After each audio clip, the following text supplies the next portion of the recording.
баштайбыз. Спикердер өз орындарын алабыз.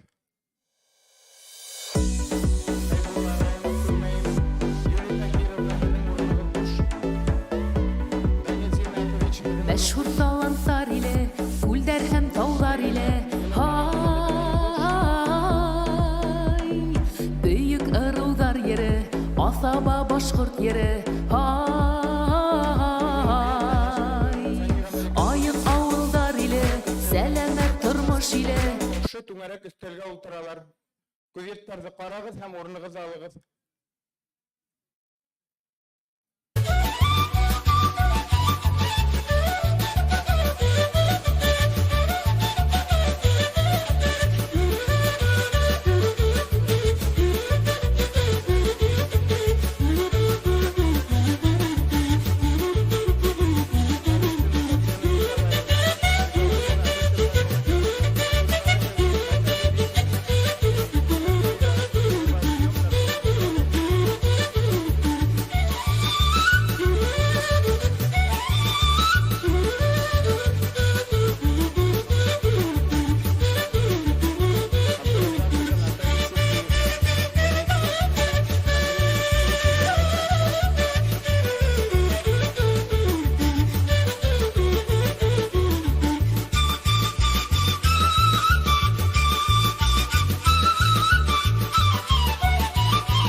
Врач-психиатр, нарколог, кандидат медицинских наук, президент независимой наркологической гильдии, эксперт Общественной палаты Российской Федерации и руководитель холдинга «Клиника доктора Исаева». Руслан Николаевич, доброе утро. Да, тоже коллег поприветствуйте.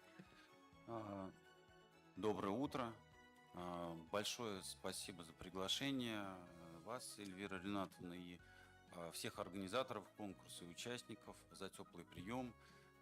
Мы вчера уже начали работу на телевидении, и был задан вопрос журналистам, а как вот такие общественные практики, насколько они эффективны или нет. И Я повторюсь, ответ был, что, конечно, поскольку мы, как специалисты, все обменялись с главным наркологом Евгением Владимировичем, работаем в концепции комплексного заболевания, биопсихосоциодуховной модели, где работают и медицинские, научные практики, подходы, и психология, и общественные инициативы.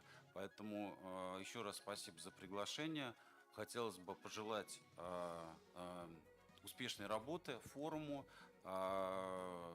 и вот такому формату развития дальнейшего, чтобы фестиваль, форум «Трезвое село» стал таким же брендом Башкортостана в сфере социальных практик, как башкирский мед в кулинарии и в товарах для здоровья.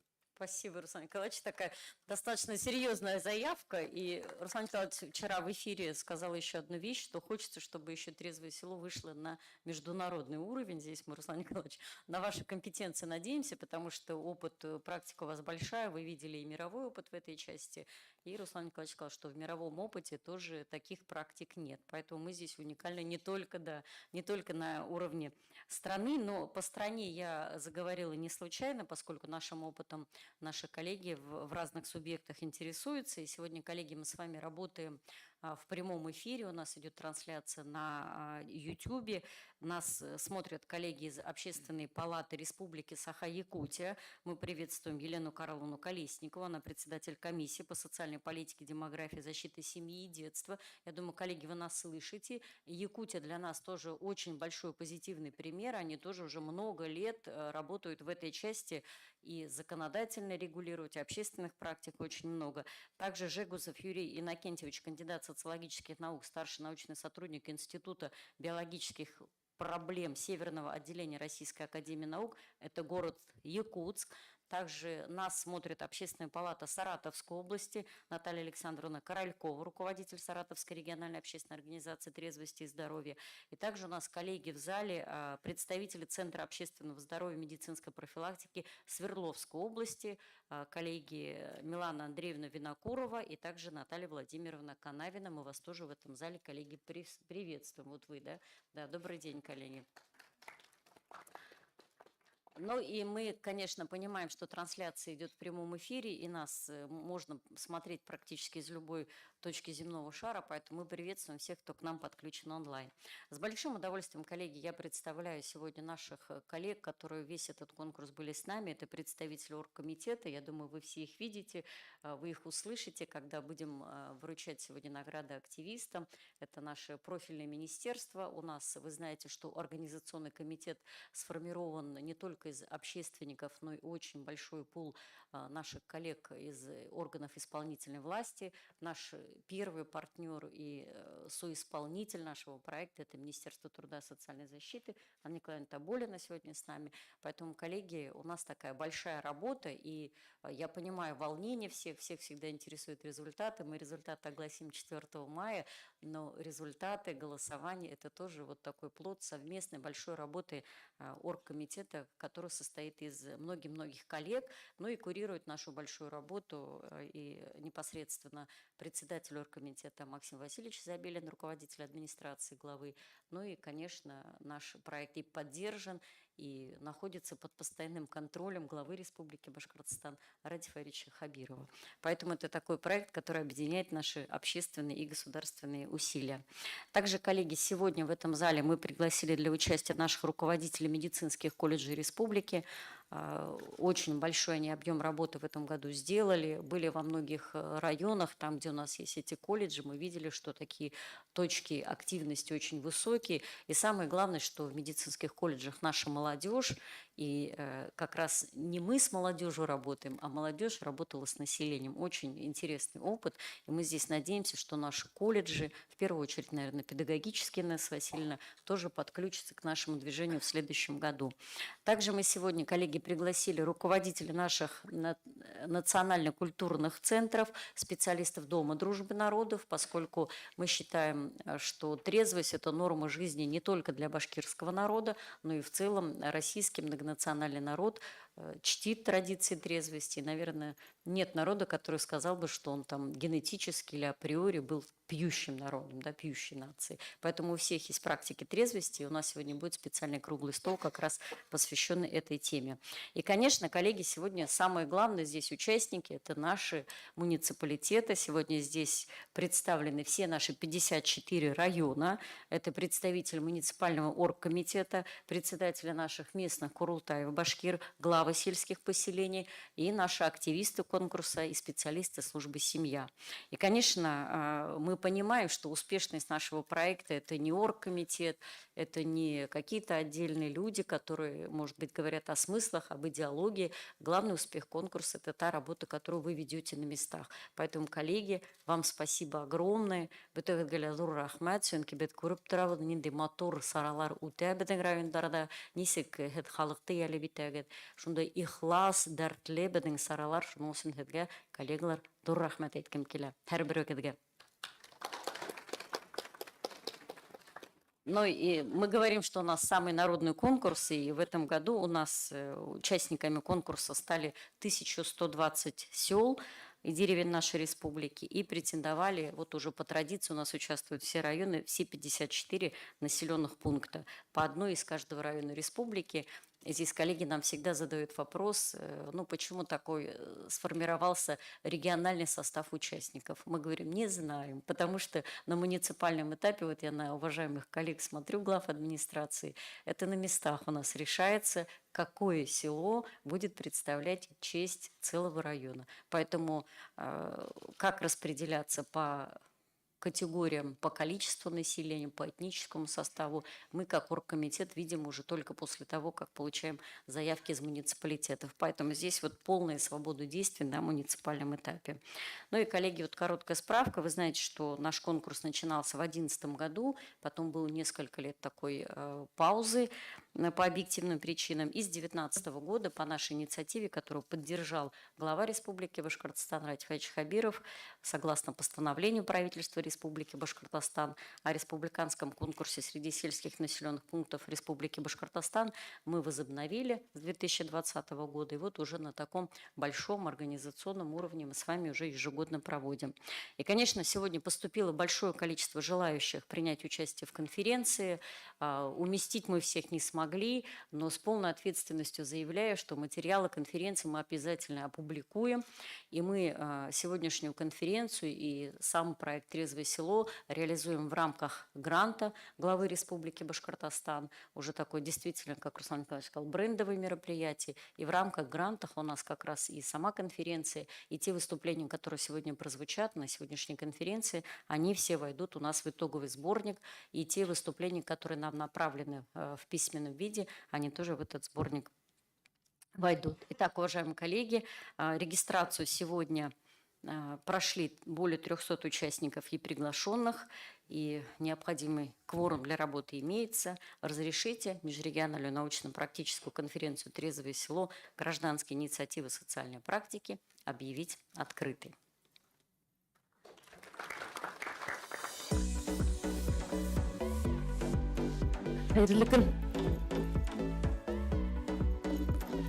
Мәшһүр таланттар иле, күлдәр һәм таулар иле, бөек ырылдар ере, ата-баба башкорт ере, айык авылдар иле, сәламәт тормыш иле, тарихлы туган илем, яраткан газиз ерем, минем güzel яктырым да хузурлы урмандырым, индәгенә үтә минем бәхетле баласагым, тылып үскән авылымды бирә матур кыздыры, данлыклы ултар биргән ул минем güzel яктырым, данлыклы кызлар биргән ул минем güzel яктырым. Hak hem saf bizden yıllar, ayık bulgun ağlar. Ay, selamet bulgun uydar, yaktı bulgun hıyaldar. İl kutu hin kurultay, bul hin meşhur Uralday. İlden kutu ul kuray, ulu tarihte haklay. Menin güzel yaptırımda huzurlu urmandarım. İlde gene ötte menin bäxetli balasağım. Tavuk ötken ağlımda birden atur kızları. Damlıklı uldan birgen o menin güzel yaptırım. Damlıklı kızlar birgen o menin güzel yaptırım. Ahım sapıdın yollar, ayık bulhun ağıldar. Selamet bulhun uydarı yaktı bulhun hıyaldar. İl kutu hin kurulday, bu hin meşhur Uralday. İlden kutu uğuray, olu tarihte hakkay. İl kutu hin kurulday, bu hin meşhur Uralday.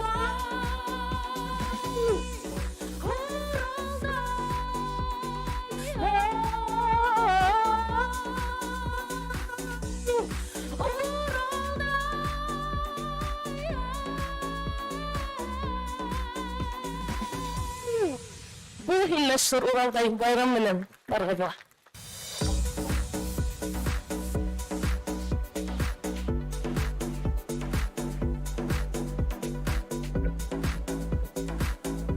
Рахмат Зилия Бахтиеваға сөңке ұшы ерді бізге Зилия Бахтиева өте тәқдим етіп, бұл ұшы елдардан біздің гимнға әурелді. Как раз я Руслан Николаевичу поясняю, что у нашего проекта есть свой гимн, но на башкирском языке. Написали его тоже общественники и предложили в подарок нашему проекту. Почему коллеги сразу не встали? Была задумка, у нас идут районы, и первые встают наши коллеги, которые уже получили дипломы участников, финалистов проекта. Мы вас еще раз, коллеги, приветствуем. Но вы, увидев свои районы, должны были начать вставать. Но, тем не менее, вас приветствуем, у кого сегодня есть наши уже на руках дипломы об участии. Ну и начать нашу работу, коллеги, хочется с такого короткого ролика, чтобы еще раз напомнить, как это было, и такой основные смыслы нашего проекта. Пожалуйста, ролик.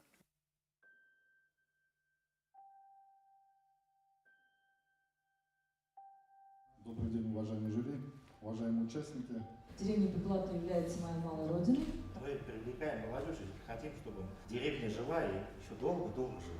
Последствия злоупотребления алкоголем, они отражаются и на состоянии здоровья членов семьи и всего общества. У меня достаточно большой стаж, 42 года в медицине, специальность медицинская генетика. И я каждый день вижу пациентов с различными последствиями, в том числе злоупотребления и наркотиками, и алкоголем. И сегодня у нас мероприятие было посвящено нашему проекту «Трезвое село». Алкоголизм – это социальная проблема, но для башкирского народа традиции не было никогда злоупотребления алкогольной продукции. Поэтому мы решили, что нам легче будет эту проблему решить, если мы подключим все общество.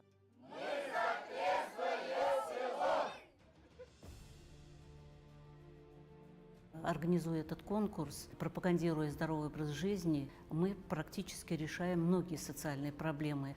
Проблему профилактики сиротства, проблему трудоустройства населения, проблему медицинского обеспечения. Мы проводим единый день семейных консультаций в рамках конкурса «Трезвое село». Когда появилась хорошая мотивация в виде поощрения сельских поселений хорошим призом для благоустройства своего населенного пункта, резко изменилось настроение сельчан, и нам удается мотивировать в целом населенный пункт, не только конкретного человека. Наше поколение ориентировано не только на решение личных проблем, но и всего общества. Это достаточно большая нагрузка, но тем не менее получаешь моральное удовлетворение, что помогаешь людям. Я начала пить после похорон отца.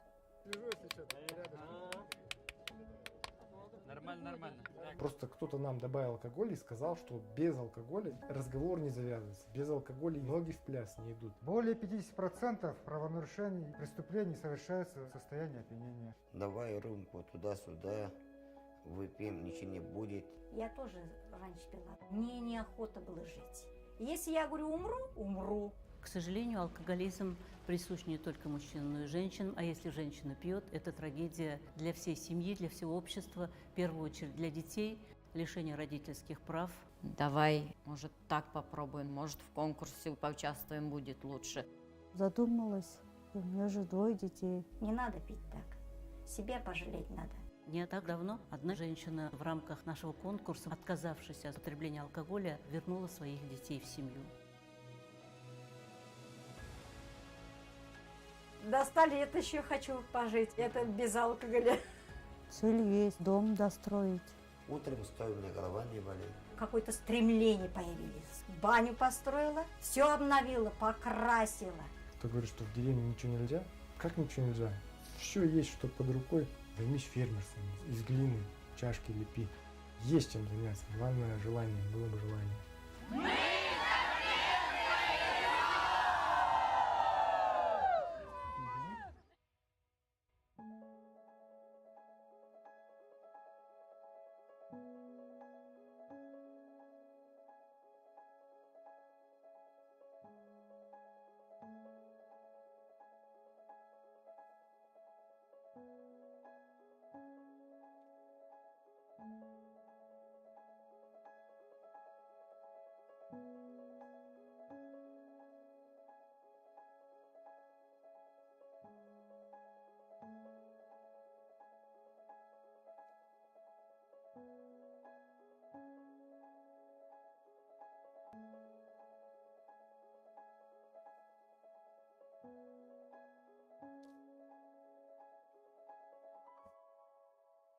Коллеги, давайте себе поаплодируем, потому что все эти цифры – это результат большой работы каждого муниципалитета, результат вашей, уважаемые коллеги, работы. Все, что вы, я думаю, что в ролике кто-то себя увидел, Борис Николаевич увидел надпись Юлдыбаева, да, так сразу тепло, наверное, стало.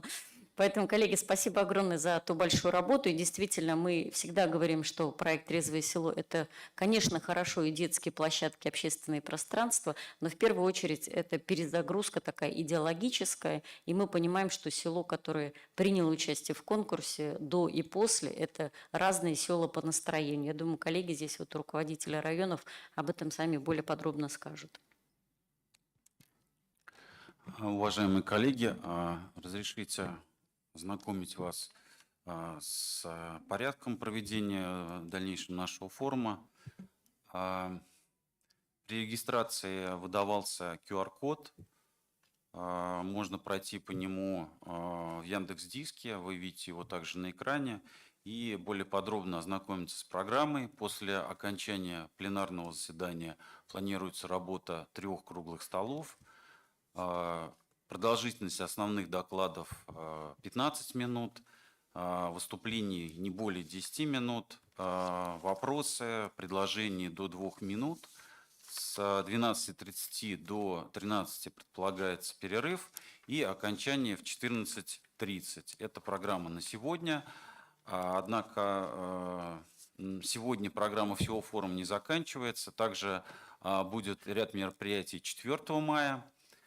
Предполагается отдельный круглый стол по законодательной, правоприменительной практике в сфере оборота алкоголь содержащей продукции, а также награждение финалистов и победителей, 12 победителей конкурса. Спасибо. Коллеги, я думаю, QR-код уже все сфотографировали, по регламенту понятно. У нас первым стоит приветствие Максима Васильевича Забелина. Мы его буквально через час ждем в нашем зале, поскольку сейчас идет заседание Государственного собрания. Поэтому Максим Васильевич свои слова обязательно передаст. А я бы хотела, коллеги, зачитать приветствие от коллеги, заместитель председателя Государственной Думы Шулбан Валерьевич Караул, который в Государственной Думе как раз возглавляет у нас межфракционная рабочая группа по защите здоровья граждан от алкогольной, табачно-наркотических угроз. И мы, конечно, нашу практику на федеральном уровне тоже всегда представляем. Дорогие участники, организаторы республиканского конкурса «Трезвое село», мы с интересом смотрим, как реализуется ваш проект, понимаем, насколько системная и последовательная работа выстроена в Башкортостане. Этот опыт достоин тиражирования в целом по стране. Изучаем в том числе и законодательный аспект. В Государственной Думе сформирована межфракционная рабочая группа. Мы особое внимание уделяем тому, чтобы запрос людей на трезвое трезвый здоровый образ жизни был своевременно подкреплен законодательно. Много еще предстоит сделать, но только запретами проблемы зависимости не решить. За последние годы мы уже приняли ряд законов в части регулирования алкогольного рынка, употребления наркотиков, вейпов, табака. Но особенно важно, когда люди сами хотят жить без вредных привычек. Ваш проект как раз помогает сформировать идеологию трезвости, моду на здоровый образ жизни. На примерах ваших трезвых сел и другие видят, что можно жить красиво и весело, без употребления алкоголя и других психоактивных веществ. Желаю вам плодотворной работы, дальнейших успехов. С уважением, Шолбан Валерьевич Караол. Также коллеги нам отправили свое видео приветствие из Саха-Якутии. Елена Карловна Колесникова, председатель комиссии по социальной политике, демографии, защите семьи и детства Общественной палаты Республики Саха-Якутия. Коллеги, пожалуйста, на экран. Добрый день, дорогие друзья. Добрый день, модераторы и участники межрегиональной научно-практической конференции «Трезвое село. Гражданские инициативы социальной практики». Мы рады вас приветствовать из Якутии. И хотя у нас в Якутии достаточно успешный опыт трезвых сел, на сегодняшний день у нас 201 трезвое село, где введен полный запрет продажи алкогольной продукции по инициативе граждан, а это примерно 35% всех сел в республике, мы восхищаемся и гордимся нашими коллегами из Республики Башкортостан. Когда мы увидели презентацию проекта, мы были восхищены и приятно удивлены тем, какой объем ежегодно сел принимает в этом проекте. От 1,5 до более чем 2000 сел ежегодно. И какая ведется многоэтапная, значимая, такая активная работа по реализации данного проекта. Мы считаем, что этот проект уникальный, и его нужно масштабировать на другие регионы, так как снижение уровня алкоголизации населения влечет за собой решение многих социально-демографических проблем. Это и снижение преступности, тяжкой, особо тяжкой против жизни и здоровья. Это и уменьшение количества детей-сирот в социальных, в детских домах, а их там подавляющее большинство. Это уменьшение домашнего насилия. Это решение такой сложной для нас демографической проблемы, как высокая смертность среди мужчин трудоспособного возраста и многих других социально-демографических проблем. Я уверена, что теперь мы будем работать активно и более сплоченно вместе для решения этих проблем и для того, чтобы в других регионах реализовывать, помогать данные проекты на благо нашего общества и на благо всей нашей страны. Я хочу пожелать участникам научно-практической конференции активной, плодотворной работы в эти дни. Но так как мы это делаем для благополучия, счастья и любви наших граждан, то в первую очередь от всей души я вам желаю этого нашим участникам данной конференции. Всего доброго, с любовью из Якутии. Добрый день, дорогие. Спасибо Елене Карловне. Опыт и практики работы Якутии также они чрезвычайно известны на федеральном уровне. Очень много было инициатив похожих, которые шли с низов, от общественности и региональные какие-то запреты. Но в целом, было противодействие, но в целом и власть, и общество приняли вот эти инициативы, так что опыт тоже позитивный, известный. Сейчас я хотел предоставить слово Мурзабаевой Салие Шарифьяновне, координатору республиканского конкурса «Трезвое село», члену президиума Всероссийского Всемирного Курултая Башкир, профессору, доктору медицинских наук. Пожалуйста. Спасибо, Руслан Николаевич. Уважаемые хайрлы күн, хурмәтле коллегалар, дуфтар, замандаштар. Коллеги, мы сегодня с вами собрались для того, чтобы подвести итоги нашей совместной работы за 4 года. Это в рамках гранта главы Всемирный Курултай Башкир координирует совместно с Министерством семьи, труда и социальной защиты данный проект в рамках распоряжения правительства Республики Башкортостан. Ну и, безусловно, мы решили, что 4 года достаточно большой интервал, когда мы должны оценить, правильно ли мы работаем, какие нужно эффективные мероприятия дополнить наш конкурс. и поделиться друг с другом опытом. Безусловно, вы уже обмениваетесь опытом, но на секции вы сможете сегодня прослушать тот опыт именно от вас, от первичного звена, от муниципалитетов, чтобы другие районы, которые еще не имеют такой опыт работы по конкретному проекту, могли его взять на вооружение.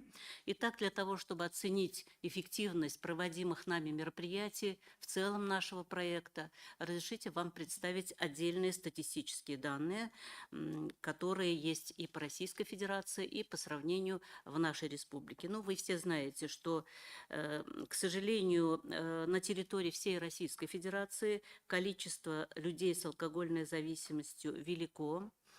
Статистика употребления алкоголя в России была бы малоинтересна, если бы зависимость от него не несла бы за собой тяжелые последствия. Особенно, безусловно, это отражается на демографических показателях. Средняя продолжительность жизни у мужчин в возрасте 64 лет более чем на 10 лет меньше, чем у женщин.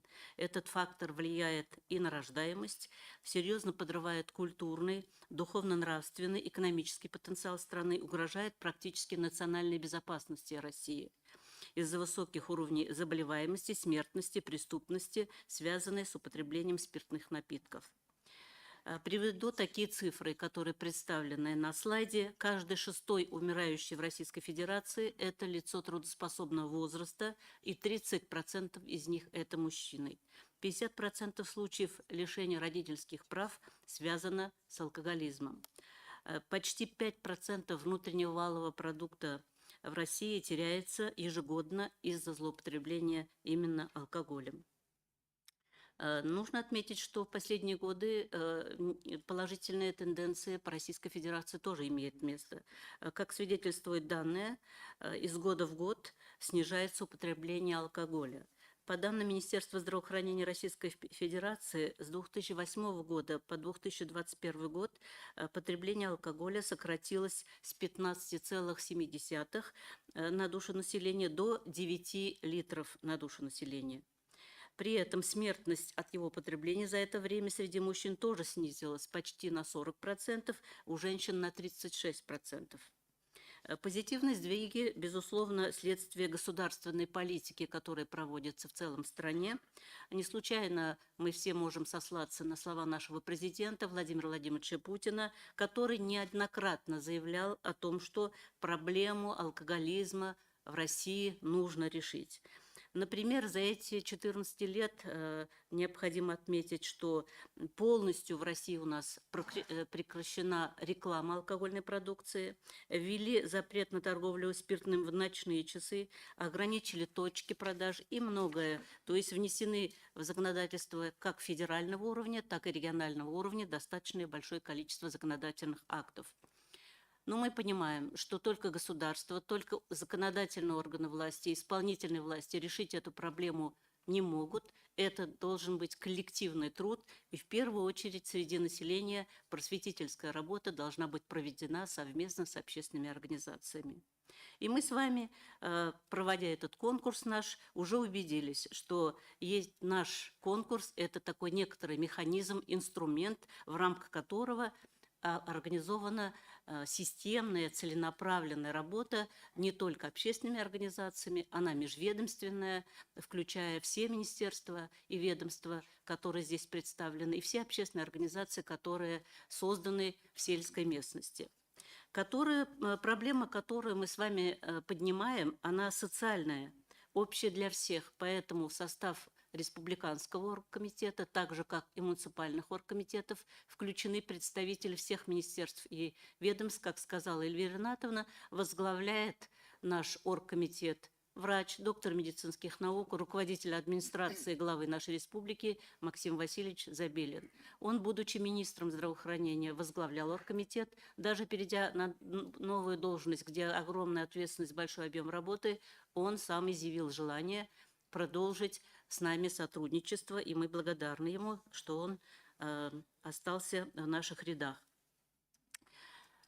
Следующий слайд, вы видите статистику, которая уже раскрывает наши данные. Вот благодаря этой совместной межведомственной работе мы видим степень активности сельских населенных пунктов, когда и администрация района активно использует административный ресурс, и общественные организации. Благодаря этому вы видите количество, я их не буду перечислять, они представлены на слайде.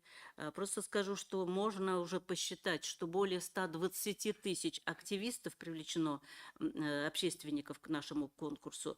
И участие в районах, если первый год не участвовали, в 2019-м 2 района муниципальных, сейчас все районы принимают участие. Некоторые районы не просто несколько населенных пунктов, практически все сельские населенные пункты в одном муниципалитете 100% принимают участие. А за период проведения конкурса победителями стали у нас на сегодня уже 27 районов, 37 из общего количества победителями становились, почему 27? Из них 7 районов побеждали дважды. Список тех районов, которые ежегодно выходят в лидеры, тоже представлен. Это Аскинский, Баймакский, Бурзянский, Кугарчинский, Куюргазинский, Татышлинский, Столитамакский районы. То есть мы видим результат совместной активной деятельности как муниципальных органов власти, так и общественности. Награждены, кроме приза из общего фонда, спецпризами 29 районов, 53% из общего количества. Спецпризы ежегодно дважды получили у нас тоже некоторые районы. Это Белокатайский, Давлекановский, Дуванский, Зянчуринский, Стерлибашевский районы. Но, к сожалению, есть 14, где-то 25%, в зависимости от года, районы, которые проявляют меньшую активность. Мы их не стали в слайд выносить, но я думаю, все районы, которые не в числе победителей и не выходят на ступень как спецпризер, сделают выводы, учитывая те данные, которые мы сейчас сегодня озвучим. Все мы знаем, что благодаря призовому фонду 40 миллионов рублей, который ежегодно распределяется в рамках конкурса победителям, появились более 30 новых детских и спортивных площадок, 12 парков и общественных территорий, благоустроено 9 улиц, 6 общественных территорий, 4 сельских дома культуры, 2 объекта, посвященных участникам Великой Отечественной войны. Некоторые села приобрели в рамках нашего конкурса на приз трактора, водонапорные башни и даже пожарное депо. Все мероприятия, организованные в рамках проекта «Трезвое село», в первую очередь, безусловно, направлены на пропаганду здорового образа жизни, восстановление физического и духовно-нравственного здоровья у жителей сельских поселений. В первые годы проведения конкурса акцент был на массовость мероприятий. И, как вы уже убеждались, сами первые годы больше проводились массовые культурно-массовые, спортивные мероприятия. И сейчас у нас немного политика изменилась, и в план мероприятий каждый год вносятся новые аспекты, новые подходы. Вы все сами убедились в том, что при оценке мероприятий, проведенных муниципалитетами, члены экспертной комиссии, члены жюри особое внимание уделяют применению так называемых уникальных форм организации, уникального опыта. Ну, как, например, можно привести пример. Одним из первых в Давлекановском районе, деревни Курманкеева, была организована спортивная Олимпиада по аналогии Олимпийских игр, деревенская Олимпиада. В Туймазинском, Татышлинском, Янаульском, Белорецком, Дуванском, Калтасинском районах проведены зимние игры бәйге. Бәйге – это наше национальное спортивное мероприятие между родовыми командами. И они очень популярны, и сейчас практически многие населенные пункты его используют в ходе конкурса.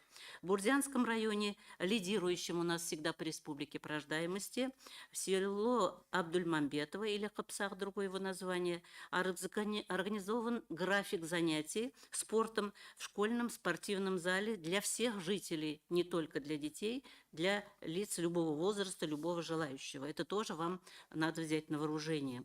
Деревни Нижнеякбаева и Баймакского района, они отличились тем, что использовали культурное наследие предков патриотическом воспитании подрастающего поколения. В Хайбулинском районе в село Абу-Бакирова в текущем году осуществили проекты, хотя они уже проводят его в районе уже на протяжении 3 лет, «Аяк хатын» – «Трезвые женщины». 7 девушек в рамках нашей легенды, они его объявили конкурс и провели конкурс и финалистов ЕТК 7 девушек. В деревне Мало-Арслангулово в прошлом году Хайбулинский район провели мероприятие под девизом «Ремесло – основа трезвости». Очень было интересное мероприятие. Наш член президиума Хурматлак Залич принимал участие в этой мероприятии. В Татышлинском районе состоялись и объявлены уже территории трезвости в село Нижнебалтачево, село Старый Курдым, Аяк Акыл, то есть акыл – это ум, трезвый ум. В Зилаирском районе в деревне Салихово Ирдяркуру, Совет мужчин, провели мероприятие «Судьба страны в руках мужчин». Необходимо отметить, что вот мы иногда критиковали, что у нас женщины более активные, мужчины более инертные. Вот в рамках нашего конкурса мы видим хорошую динамику, когда на самом деле мужчины берут сами в руки наше движение и двигают, как движущей силой являются у себя в селе. Реализовали очень интересный проект в Зилаирском проекте, мы его оценили как уникальный опыт. Это дневник взаимопомощи. Он был впервые предложен в село Салихово, а потом уже в Юлдыбаево. Обращаю внимание также на образовательные мероприятия. Так, например, в Кугарчинском районе в село Исимово и Салихово организовано регулярное посещение учащимися образовательных учреждений сельской местности, музеев, модельных библиотек не только в райцентре, но и прилегающих, и краеведческие музеи. В некоторые районы выезжали в экскурсии, музеи и в столичные, и в другие города. Мы благодарны Министерству культуры в лице Амины Евниевны за то, что они направили письмо в государственные музеи, театры и театральные концертные организации с просьбой принять участников республиканского конкурса «Трезвое село» на льготной основе. Напоминаю, что такая возможность благодаря этому обращению в организации есть, и им надо пользоваться. Автобусы у вас в школах тоже есть. В модельных библиотеках, созданных в рамках национального проекта «Культура», имеется масса возможностей для привлечения подростков и детей. Это и развлекательные зоны, интерактивные игры, комнаты для просмотра фильмов, релакса, дискуссий по просмотренному фильму или прочитанной книге. Работники библиотек проводят различные викторины, круглые столы, встречи с писателями. И мы считаем, что модельные библиотеки являются и могут быть местом встречи не только детей, но и всех семей. Здесь каждый член семьи может найти по своим интересам не только книги, но и провести с пользой свой досуг, например, просмотр фильма и обсуждение в кругу семьи. Коллеги, нужно отметить роль и медицинских работников. Впервые в рамках нашего конкурса в течение 4 лет не было такого опыта. Хочу отметить опыт деревни Бекбулатова Кугарчинского района. Здесь в рамках конкурса «Трезвое село» частный медицинский центр здоровья с современным диагностическим оборудованием «Секрет здоровья» называется эта фирма. Руководители этой компании частной Музафарова Гульгана Гафуровна организовали выезды в деревню бесплатно для оказания бесплатных медицинских услуг. Провели диспансеризацию, осмотр узких специалистов, все оборудование и УЗИ, и лабораторию все вывезли в район и практически 2-3 раза уже за период конкурса республиканский этап провели обследование. И, как она заявила на публичной защите, планирует и в целом помогать своим односельчанам. У нее бабушка там проживает. Вот вам и Атайсал. Почему мы принимаем участие в зональных мероприятиях, форумах Атайсал? Наше трезвое село – это тоже благотворительность, это тоже помощь своей родной деревне, родной маленькой родине. В числе деловых программ хочу отметить заслуги Белорецкого района. Село Терлян, Улу-Юлга отличились среди других организаций циклом круглых столов по развитию предпринимательской деятельности, так же как Хайбулинский район, внутреннего туризма на местах. В В Шаранском районе, в село Еремкино, которое в прошлом году было в числе победителей, заработал проект, называемый «Работодатель», под руководством Игоря Файзуллина, предпринимателя, в рамках которого через суд по исполнительному листу была принята на работу семья погорельцев с последующим предоставлением жилья для проживания. Второй случай. 4 семьи он и трудоустроил, и выделил служебное жилье.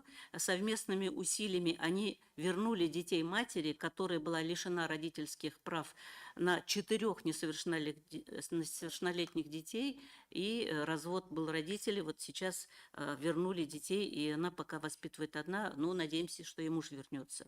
Ей восстановили права материнства и сохранили семью. В Ермекеевском районе предприниматели Алмаз Калимуллин, глава фермерского хозяйства Ильдар Бахтияров трудоустраивают односельчан, которые ранее злоупотребляли спиртными напитками и берут шефство над ними. Благодаря оказанию совместной помощи 2 жителей села уже сняты с учета. Коллеги, в рамках конкурса была проведена также работа по реализации республиканского законодательства. Мы уже в прошлом году докладывали, что в 2007 году еще законом республиканским, региональным нашим Госсобрания был принят закон 414, который регулировал деятельность в области производства и оборота алкогольной продукции, но он молчал. Этот закон был принят и забыт. И вот наша инициативная группа, наши конкурсанты вышли с инициативой. Уже 17 сел обратились в Госсобрание с инициативой об установлении полного запрета на продажу алкогольной продукции, некоторые об ограничении продажи алкогольной продукции по часам или по датам. И на сегодня пока единственным законным трезвым селом в республике является село Якутово Кугуйургазинского района. Остальные 21 сел из 10 районов тоже подготовили и передали документ в правительство.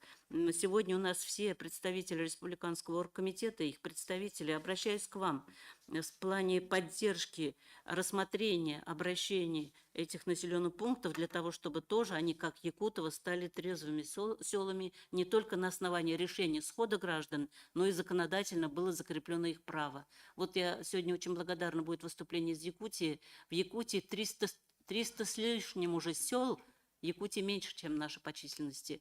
У них законодательно закреплено право на запрет продажи или ограничений по времени, по дате. Я думаю, что мы должны эту работу с вами на перспективу заявить.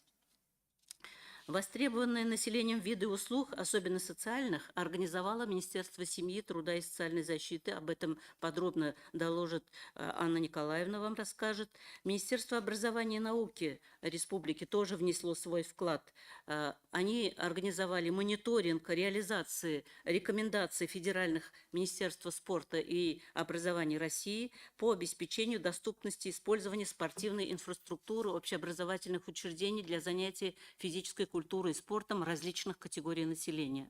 Рекомендации нами были направлены руководителям органов местного самоуправления с целью увеличения доли граждан, систематически занимающихся физической культурой и спортом.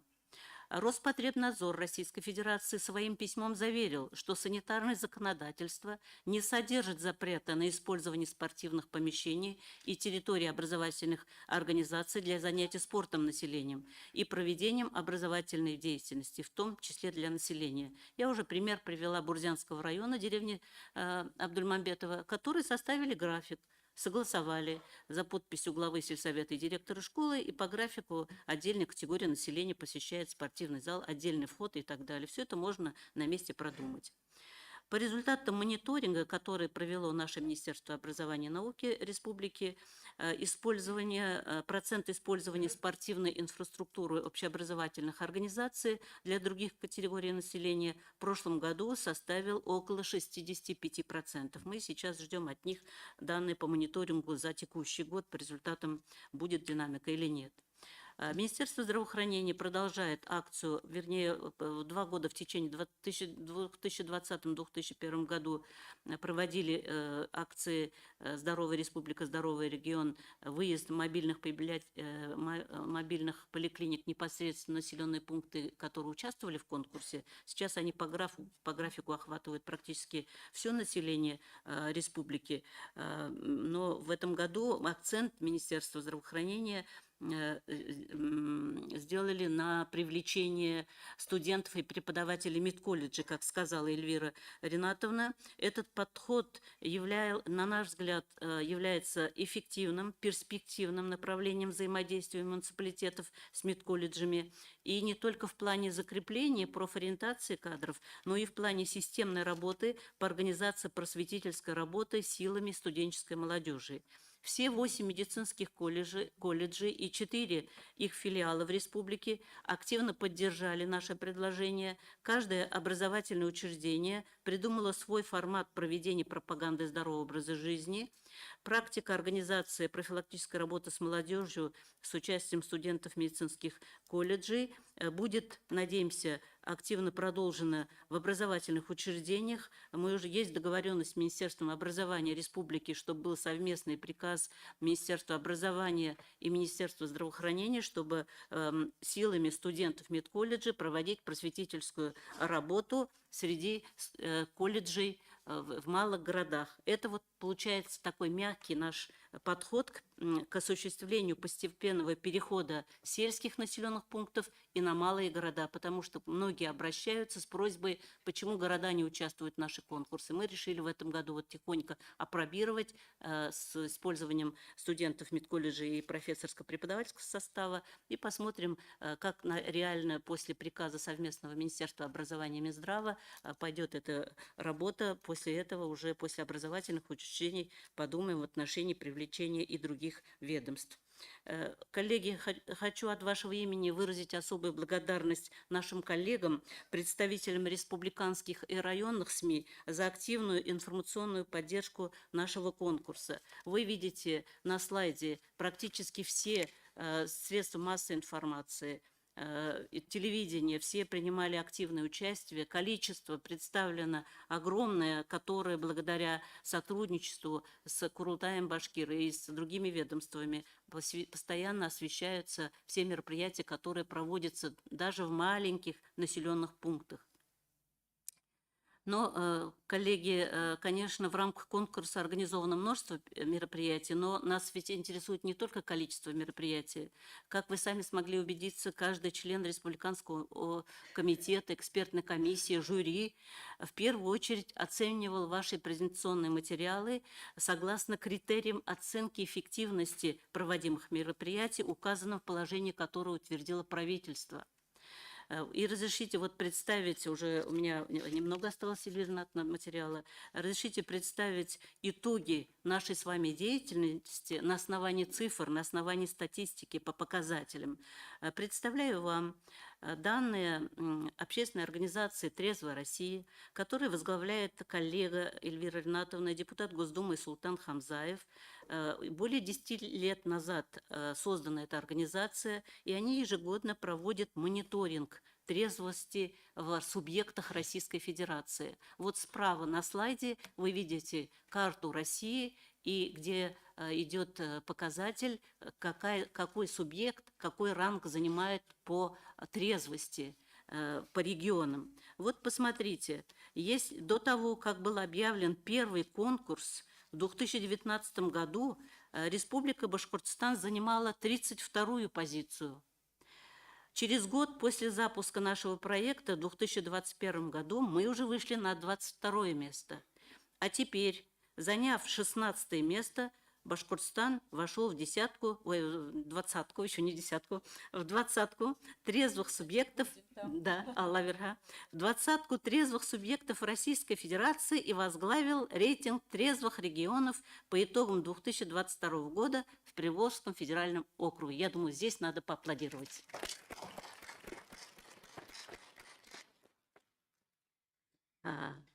Вторым по округу после нас в Приволжском идет Самарская область. 3-е и 4-е место заняли Мордовия и Татарстан.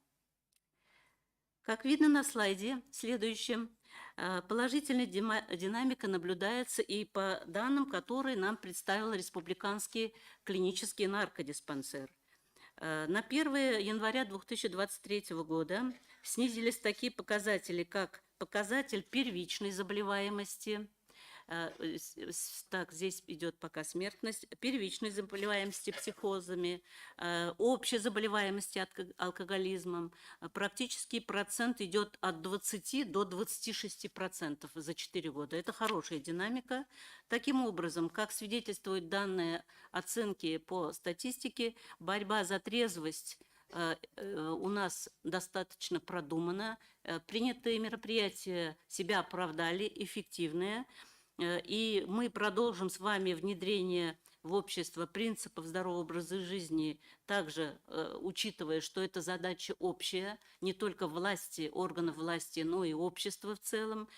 Мы можем по итогам нашей работы уверенно сказать, что во всех селах и деревнях нашей республики живут невероятно дружные, идейные, инициативные, творческие люди, которым не безразлична судьба их будущего, будущего их детей, будущего их соседей, будущего их села, будущей республики. Только единые, как мы говорим, Всемирный Курултай, у нас девиз «Бердем булаяк, берге булаяк».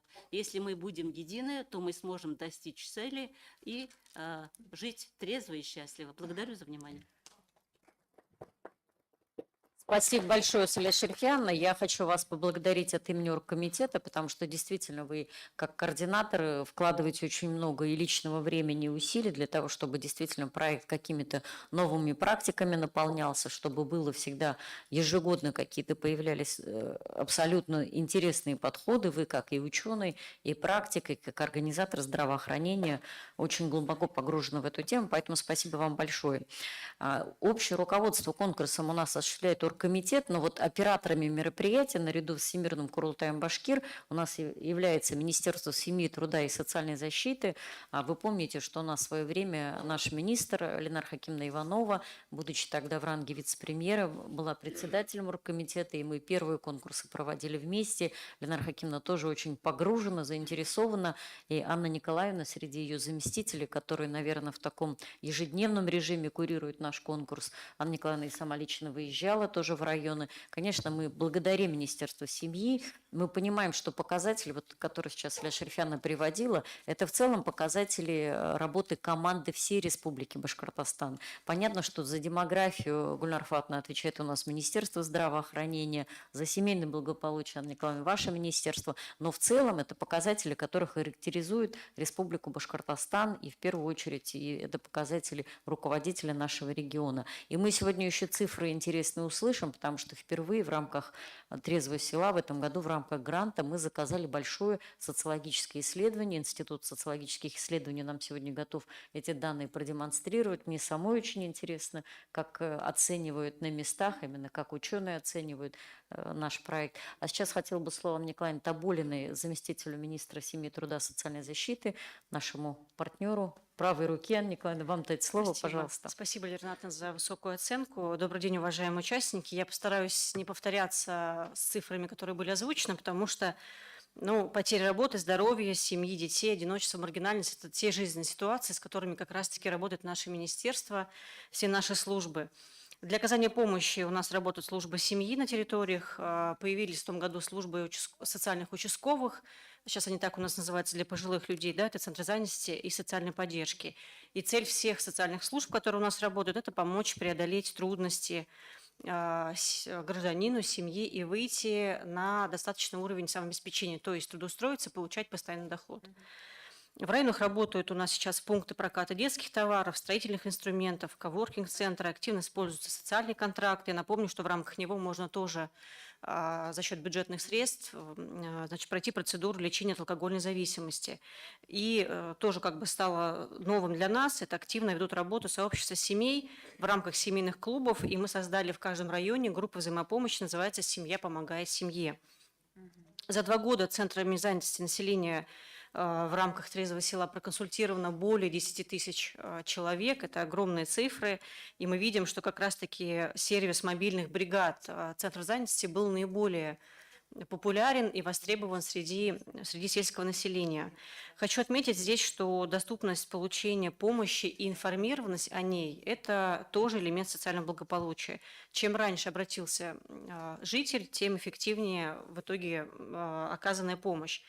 Немного перейду к цифрам. Согласно переписи, у нас проживает 59 тысяч семей многодетных, и это почти на 30%, коллеги, на треть больше, чем было по итогам переписи 2010 года.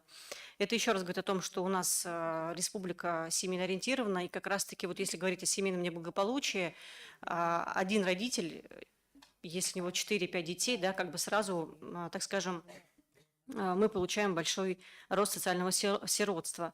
По численности многодетных семей, вы все знаете, мы лидеры среди ПФО и занимаем 7-е место среди субъектов Российской Федерации. Саля Шафьяна говорила о семейном неблагополучии. Действительно, это всем известный факт. У нас впервые с 2018 года, в прошлом году, незначительно, но снизилось количество детей, которые были выявлены как дети-сироты или оставшиеся без попечения родителей. Это тоже результат ежедневной кропотливой работы именно на местах всех муниципалитетов. Я здесь отмечу с большой гордостью, что, например, доля социальных сирот – это дети, у которых живы родители, но они могут быть лишены, либо находиться в тюрьме по разным причинам. Так вот, доля социальных сирот в нашей республике составляет сегодня 61,5%, а в целом по республике, в целом по России это 68-70%.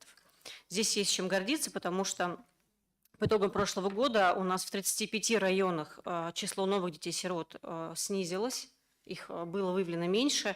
В 5 районах осталось на уровне прошлого года, и только в 23 районах мы видим увеличение этой работы, этой проблемы, так скажем. В Архангельском, Волговарском районе и Межгорье за прошлый год не было выявлено ни одного ребенка. И когда мы тоже выезжаем в трезвые села, мы интересуемся по нашей линии, сколько семей неблагополучных в данном, например, населенном пункте, и видим, насколько именно участие в конкурсе «Трезвое село» подстегивает взять дополнительно по руки семью, ее трудоустроить. И вот в рамках даже одного из районов, в Буздякском, мы посещали такую семью на дому, смотрели, как они обживаются. Ну и отмечу также по лишенным уже конкретные цифры. У нас действительно по итогам прошлого года снижение родителей, которые были лишены родительских прав, составило 11%, ограниченных на 6%. То есть общая динамика минус 17%, и это, я все-таки считаю, тоже большой вклад именно нашего конкурса. В завершение отмечу влияние на общие показатели рождаемости. Гульнар Фаритовна более полно остановится на них в рамках своего исследования, как влияет конкурс на демографию. Но мы наблюдаем естественный прирост в ряде муниципальных районов, которые постоянно участвуют в конкурсе «Трезвое село». Абзелиловский, Бурзянский, Уфимский, Сальтамакский район. В них же выше коэффициент рождаемости, выше, чем по республике. Это Абзелиловский, Бурзянский, Иглинский, Баймакский, Чешминский. И мы видим прирост миграционный в граничных территориях. И, к примеру, в деревнях Угорчинского и Лишского района, именно участниках конкурса «Трезвое село» и в целом по району, миграционный прирост у нас, понятно, что с плюсом. Вот, уважаемые коллеги, желаю всем сегодня эффективно поработать на нашей конференции, на площадках и обсудить дополнительные механизмы решения социально значимых проблем. Очень рада быть соучастной в этом деле. Спасибо. Спасибо большое, Анна Николаевна. И действительно, вот такая, большая работа проделана Министерством семьи. И мы, конечно, на места, когда выезжаем, мы видим, что те активности, которые появляются по инициативе Министерства семьи и труда, они всегда дают такой позитивный эффект. Может быть, он не такой моментальный, он такой в накоплении идет.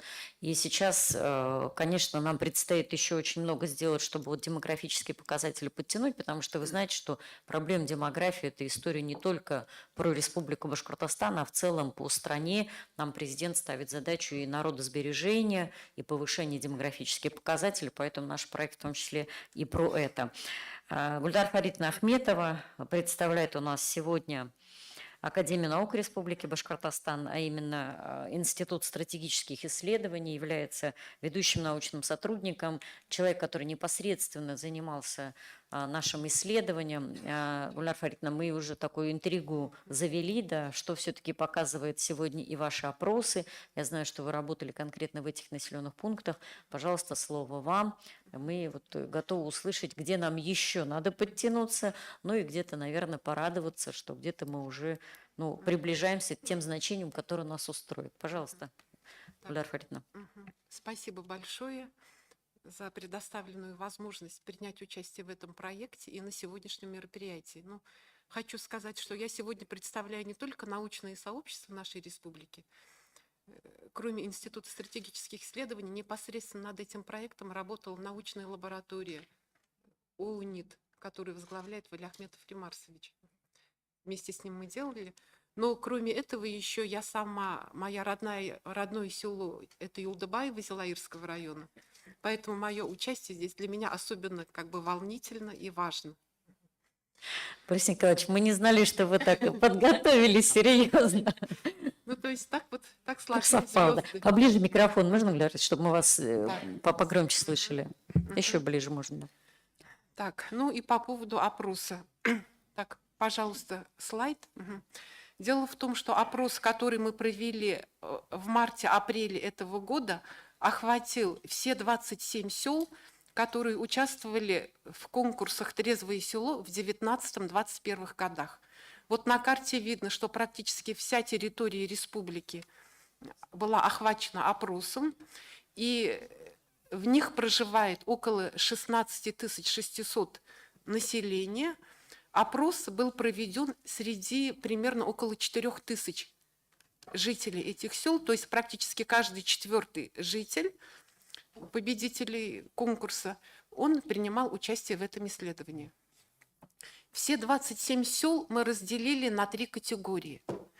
Во-первых, это крупные села с населением более 1000 человек, они выделены темно-зеленым цветом, большими кружочками, их было всего 3. И самое крупное село – это деревня Шамонино Уфимского района. Затем наиболее многочисленную категорию составляют так называемые средние села с населением от 500 до 1000. И наименьшее число – это малые села с населением до 500 человек. Как нам показали исследования, и я вам это покажу, есть определенная разница в том, как жители разных категорий сел оценивают ту или иную ситуацию. Перечень сел, которые приняли участие, здесь представлены. И на самом последнем столбце этой таблицы показано количество опрошенных жителей и, в принципе, их соотношение в общей выборке. В принципе, мы старались, чтобы их соотношение было таким пропорциональным. Наибольшую долю, естественно, что составили жители села Шамонино как наиболее многочисленное поселение. Так, следующий слайд.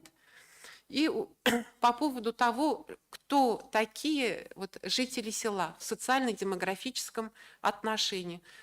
Здесь мы видим соотношение мужчин и женщин, который, в принципе, соответствует соотношению мужского и женского населения в сельской местности республики. Все возрастные группы были охвачены опросом. Я говорю, что мы формировали репрезентативную выборку, то есть выборку, которая бы показывала все возрастные социальные группы населения. То есть также все образовательные группы приняли участие, и лица определенной национальности и религиозности. То есть их соотношение мы также здесь показали. Мы отдельно выделили возрастные группы 18-19 лет, так как это вчерашние подростки, и для нас было важно посмотреть, какие стратегии они для себя выбирают, именно проживая в этих селах. Пожалуйста, следующий слайд. Социально-экономические характеристики жителей сел также были для нас интересны. Что здесь мы видим? Мы, во-первых, подтвердили такой, для всех общеизвестный факт, что уровень жизни в малых и средних селах все-таки ниже, чем в крупных. Потому что последние 2 слоя, это очень бедное и бедное население, там синий цвет и красный, они все-таки относительно больше представлены в малых селах и средних. А в крупных селах у нас больше представлены лица с таким с относительно средними доходами. которые могут приобретать все необходимые товары и продукты, но товары длительного пользования они приобрести не могут.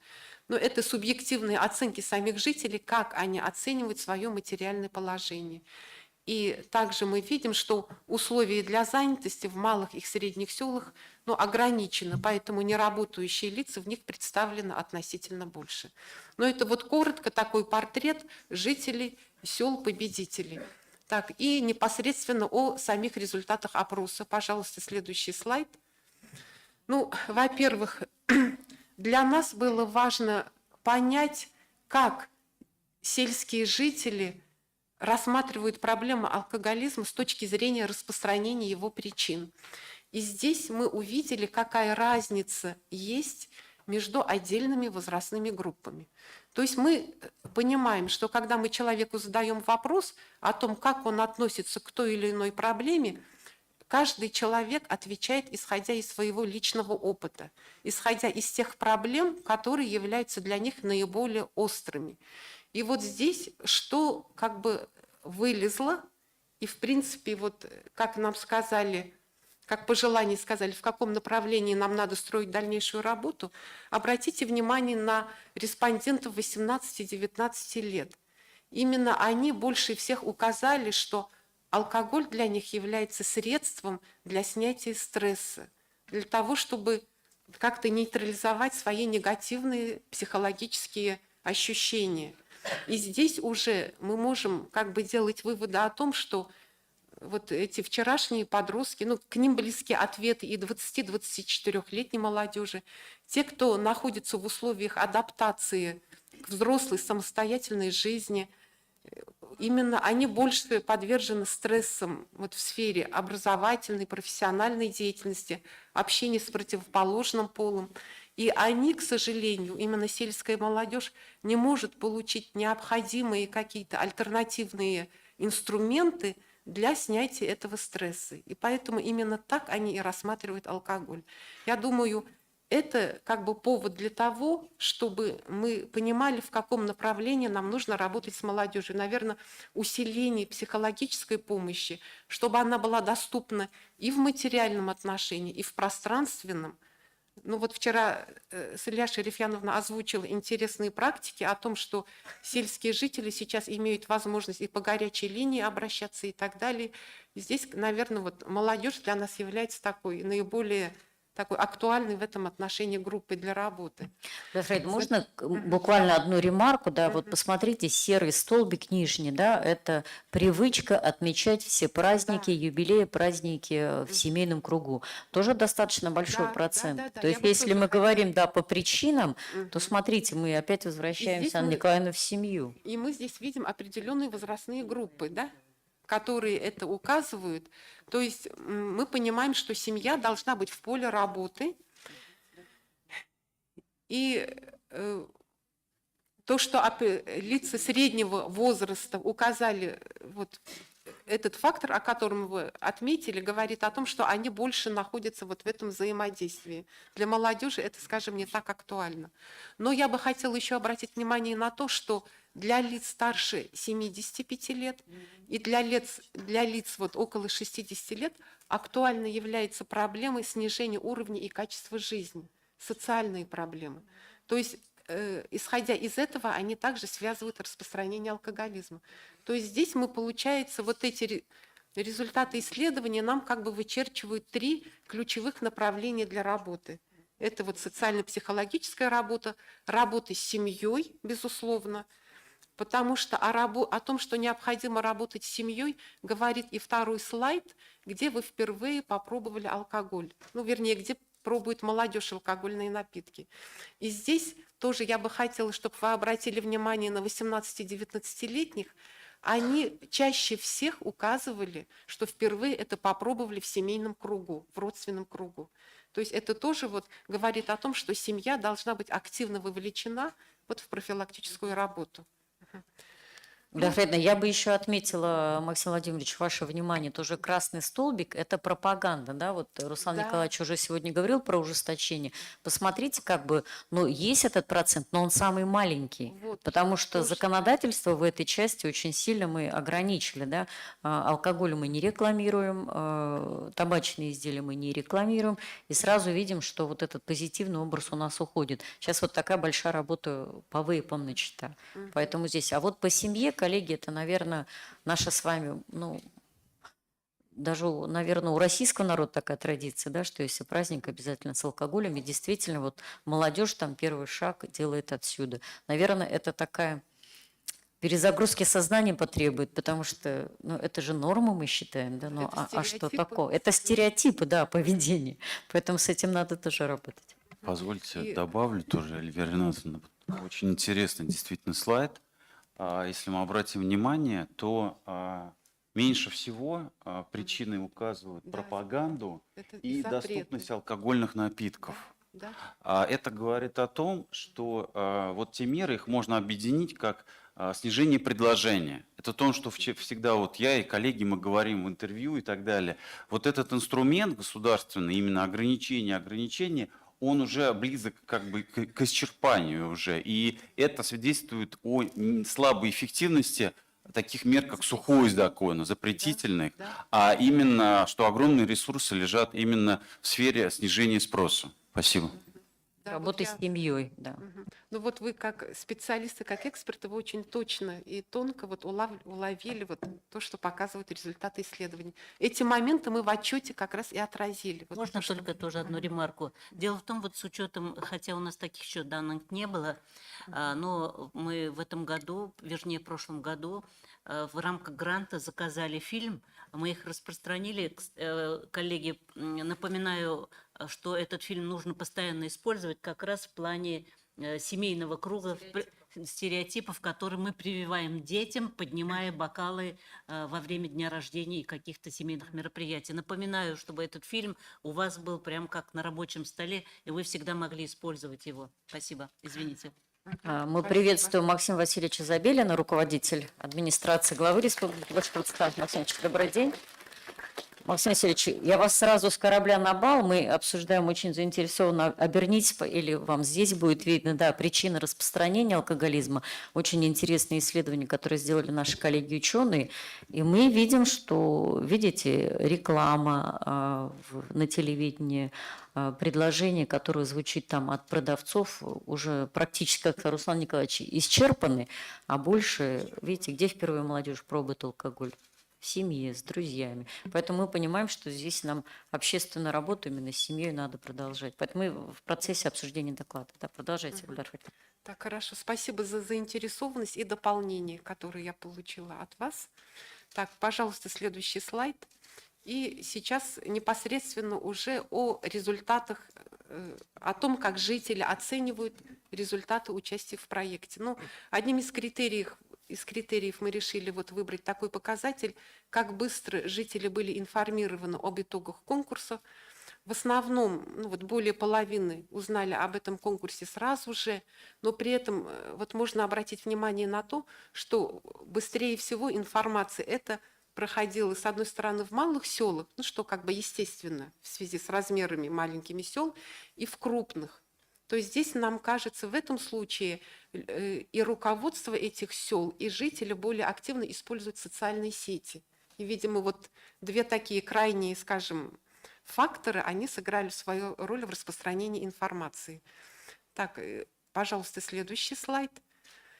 И самый такой главный критерий эффективности в конкурсе, насколько, по мнению жителей, снизилась уровень алкоголизма, численность изредка и часто пьющих людей, большинство здесь указало, что да, их число сократилось, и, соответственно, увеличилось число людей, которые совсем не принимают алкогольные напитки. Следующий слайд. Пожалуйста, да. Он также вот подтверждает, что большинство, абсолютное большинство, оно говорит о том, что у нас вот такой эффект, именно вот наиболее такой бросающийся в глаза, о сокращении численности пьющих людей, он имеет место быть. Так, дальше. Дальше у нас идет несколько слайдов, вот я вам покажу, по поводу как раз запретительных мер в отношении вот продажи алкоголя. Дело в том, что жители сел, да, вот интересная тут такая закономерность наблюдается, чем меньше село, тем чаще мы получали ответы о том, что был введен запрет на продажу алкоголя. Чем крупнее село, тем меньше таких ответов, тем больше ответов о частичных мерах. И причем, пожалуйста, следующий слайд, именно жители малых сел, так, это я скажу через слайд, так, можно сразу следующий слайд показать? Да, вот именно жители малых сел говорили о том, что они положительно оценивают эти меры, в отличие от крупных и средних. То есть тоже отношение к этим мерам, оно как бы дифференцировано. Да. И, пожалуйста, к предыдущему слайду вернитесь. Было интересно понять, а какие все-таки стратегии поведения для себя выбирают жители вот в условиях ограниченного доступа к алкогольным напиткам. Большинство считает, что да, они эту ситуацию принимают, но в то же время более трети указали. Причем, если они говорят о жителях сел в целом, мы понимаем, что они как бы и свой опыт также они озвучивают. Да, это как бы в таком в косвенном виде. Все-таки предпочитают обращаться в другие населенные пункты. И что нас все-таки радует, очень незначительно, конечно, они есть, но все же крайне незначительно представлены те, кто указал о том, что будут обращаться к нелегальной продукции, к нелегальным продавцам или же производить ее в домашних условиях. Здесь, наверное, ситуация из двух зол выбирать меньше, да? То есть все-таки большинство поддерживает и смирились, но если есть те, кто ищет альтернативы, их все-таки незначительное количество. Мы понимаем, что есть тут такой эффект искренности, неискренности респондентов, поэтому мы как бы задаем вопросы в третьем лице о жителях села, а не лично о них. Я думаю, эта закономерность, она, в принципе, отражает сложившуюся ситуацию. Пожалуйста, следующий слайд. Так. Угу. И до того, как я скажу, перейду к этому слайду, по поводу запретительных мер, хотелось бы сказать следующее, почему-то они тут не отразились. Дело в том, что мы спрашивали еще у жителей сел, как может повлиять запретительные меры в целом на ситуацию с алкоголизмом. И предложили 3 утверждения. В первом утверждении мы говорили, согласны ли вы с тем, что вырастет продажа нелегальной алкогольной продукции. И здесь более 60% ответили, что согласны с этим, что произойдет рост именно нелегальной алкогольной продукции. Затем второй вариант, спросили, как вы считаете, будут ли люди, которые хотят выпивать, они будут продолжать это делать? Здесь также около 70% ответили утвердительно, что запретительные меры этих людей не остановят.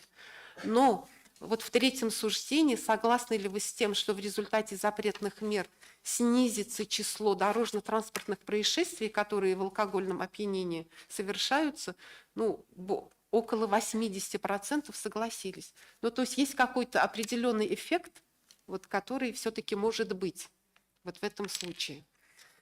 И дальше для нас было важно понять, как в целом, какие положительные последствия от участия в проекте видят сами жители.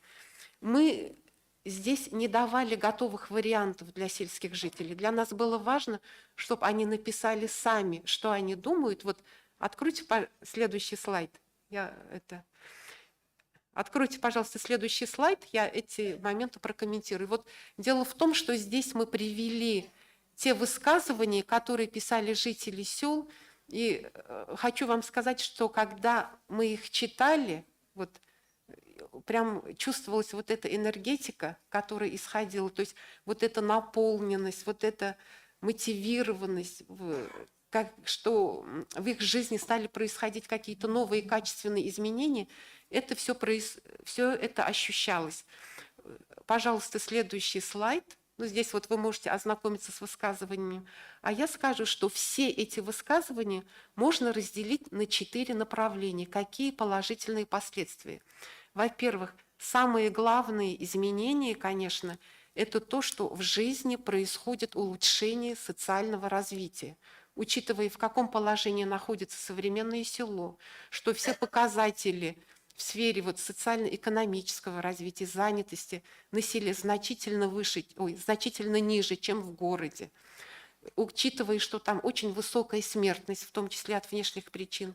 И при этом все-таки не могу не сказать то, что на селе живут люди, которые, несмотря на трудности, с которыми сталкиваются, именно они вносят основной вклад в рождаемость Башкортостана. Благодаря сельским жителям Башкортостан сохраняет относительно высокий уровень рождаемости, хотя он вот в последние 2 года стал ниже среднероссийского.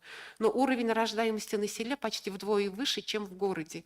И вот второе направление, пожалуйста, следующий слайд, вот просто пока можно знакомиться с высказыванием, это то, что у людей происходят качественные изменения в системе ценностей и образе жизни.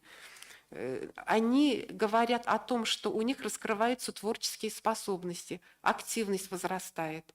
Это происходит на групповом уровне, на уровне семей и на индивидуальном. И еще самое главное, происходят изменения как бы в коллективном самосознании жителей сел, которые говорят, что люди сплачиваются. Верните, пожалуйста, предыдущий, по-моему, через 2 слайда назад. Еще. Еще. Вот. Да, вот эти вы как об раз этом, вещи да. я проговариваю. Да, то есть именно на уровне коллективном происходят такие значительные изменения, люди сплачиваются, и затем происходит активизация культурной жизни, и, что самое главное, улучшается такая социально-психологическая атмосфера в селах. То есть это вот такие наиболее крупные мазки, и вот все 3000 жителей, которые это указали, так, это... Я извиняюсь. Я бы, Гульдар Фаритовна, еще обратила внимание, коллеги, вот здесь как бы вроде сухая статистика, и там вот увидели, да, кто-то писал, открыл в себе новые таланты. Да, то есть это как раз вот по перезагрузку менталитета, да, то есть... То, что вот произошло. По сути, вот все эти записи, они укладываются вот в эти 4 направления, и их очень много. Причем те, кто ничего не писал, они составляют где-то около 5%. В основном все указывали вот такие вот положительные последствия. Амина Евгеньевна, я бы ваше внимание на 3-й пункт обратила. Оживление культурной жизни. То есть мы здесь еще и показатели Министерства культуры подтягиваем в том числе. Так, ну и примерно по такому же, да, принципу мы спросили у жителей сел, какие мероприятия они посещали. Здесь тоже это был открытый вопрос. Люди писали о том, что они посещали очень много спортивных мероприятий. То есть вот здесь они показаны по степени значимости, по степени упоминаний. То есть на первом месте идет много спортивных мероприятий, причем перечисляются самые разные. Это хоккей, футбол, вот как они пишут, футбол на валенках или хоккей там в валенках. Затем тут же есть и скандинавская ходьба, и национальная борьба куреш, и шахматы и так далее. То есть масса разных спортивных мероприятий, спортивная рыбалка. Затем на 2-м месте идут национально-культурные мероприятия, где происходит, вот речь идет о традициях, традиционных промыслах и так далее. На 3-м месте массовые мероприятия, причем если смотреть по типам поселений, вот эти массовые мероприятия, они больше характерны для больших сел. Затем мероприятия, связанные с профилактикой алкоголизма, здесь больше речь идет о работе библиотек, проведении лекций, семинаров. И самое главное, вот то, что я называла как самый главный эффект, это социальный, то, что происходит благоустройство сел, в этом плане тоже люди активно работают. Так, пожалуйста, следующий Эльза слайд. Крамовна, здесь вот спортивные мероприятия на первом месте, поэтому Руслан Тагировичу большой привет и в целом министерству, да, нам надо здесь вот активизировать работу. Но мы, конечно, коллеги, обращаясь к муниципалитетам, нам важна 4-я позиция, но мы понимаем, что вот эта 4-я позиция, она все равно зашита во все мероприятия, и в культурные, и спортивные, то есть она прошивает все мероприятия идеологически, поэтому здесь как-то отдельно выделено. Ну и потом, наверное, это очень правильно, когда мы в такой, как сегодня говорят, нативной форме, да, во время мероприятия, об этом вскользь сказали, собрать и начинать там читать нотации, это, наверное, ну, последнее, что мы с вами должны делать, и последнее, что работает на формирование сознания.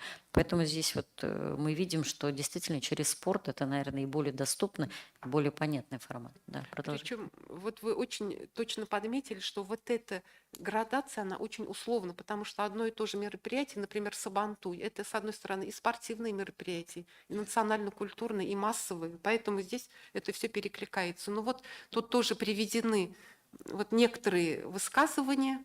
Вот мы видим, да, что люди могли посещать в течение года самые-самые разные мероприятия, и чувствуется, что человек об этом пишет вот именно такой вдохновленный и замотивированный. То есть вот это вот прям очень четко ощущается. Пожалуйста, дальше. Но это уже в таком, в количественном отношении, какие мероприятия люди посещали, тоже мы видим, что спортивные мероприятия идут на первом месте. Есть доля респондентов, которые указали, что они принимали участие во всех мероприятиях. В основном это организаторы вот самого этого проекта в селах. Они это тоже в этом отношении комментарии писали. И так... В общем, так, дальше слайды, видимо, не попали, но я хотела бы уже как бы без слайдов сказать следующее, что мы также задавали вопросы о том, какие мероприятия они хотели бы видеть в будущем, если их село победит в конкурсе. По сути, тот же перечень мероприятий были названы. Затем мы задавали вопрос, а хотели бы вы, чтобы ваше село еще раз приняло участие в конкурсе? Более половины опрошенных ответили положительно, причем наблюдается такая тенденция. Те села, которые выиграли в 2019 году, то есть прошел больший срок, они больше давали положительных ответов. То есть, да, то есть вот эта тенденция... Вот эта тенденция наблюдается. И затем следующее мы спрашивали о том, насколько жители сел информированы о том, где они могут получить помощь при заболеваемости алкоголизмом. Большинство ответило, около 70%, что они знают, в какие службы и куда они могут обращаться. Вот. И также еще была серия других вопросов. Все это в отчете указано, вот это мы покажем. И в завершении мне просто хочется сказать следующее, да, что вот этот проект «Трезвое село», на наш взгляд, является очень эффективным инструментом вообще региональной социальной политики в целом. Потому что, вот как я сказала, учитывая ту кризисную ситуацию, которую переживает село, ведь там происходит естественная убыль населения, миграционная убыль населения, снижается рождаемость. В этих условиях вот этот проект, по сути, вот, решает очень глубокие задачи. И поэтому снижение потребления алкоголя, мне кажется, это только один из эффектов, который этот проект дает. То есть, и мы считаем, что проект необходимо развивать дальше, безусловно, и желательно, чтобы включалось туда как можно больше именно малых сел, которые находятся на отдаленных от центра территориях с низким уровнем социально-экономического развития. На этом все. Вкратце. Спасибо большое, Гульдар Харитовна. Коллеги, давайте поблагодарим. Большая работа проделана, и действительно есть те данные, которые нас заставляют как организаторов задуматься, в том числе по поводу участия. Вот последний был слайд по массовости. Здесь тоже надо, чтобы были вовлечены практически там все население села. Гульдар Фаритовна Ахметова представляла у нас наше ученое сообщество, и мы обязательно в нашем сборнике, который будет подготовлен по итогам научно-практической конференции, эти данные будут. Район у нас его получит, и тоже можете посмотреть.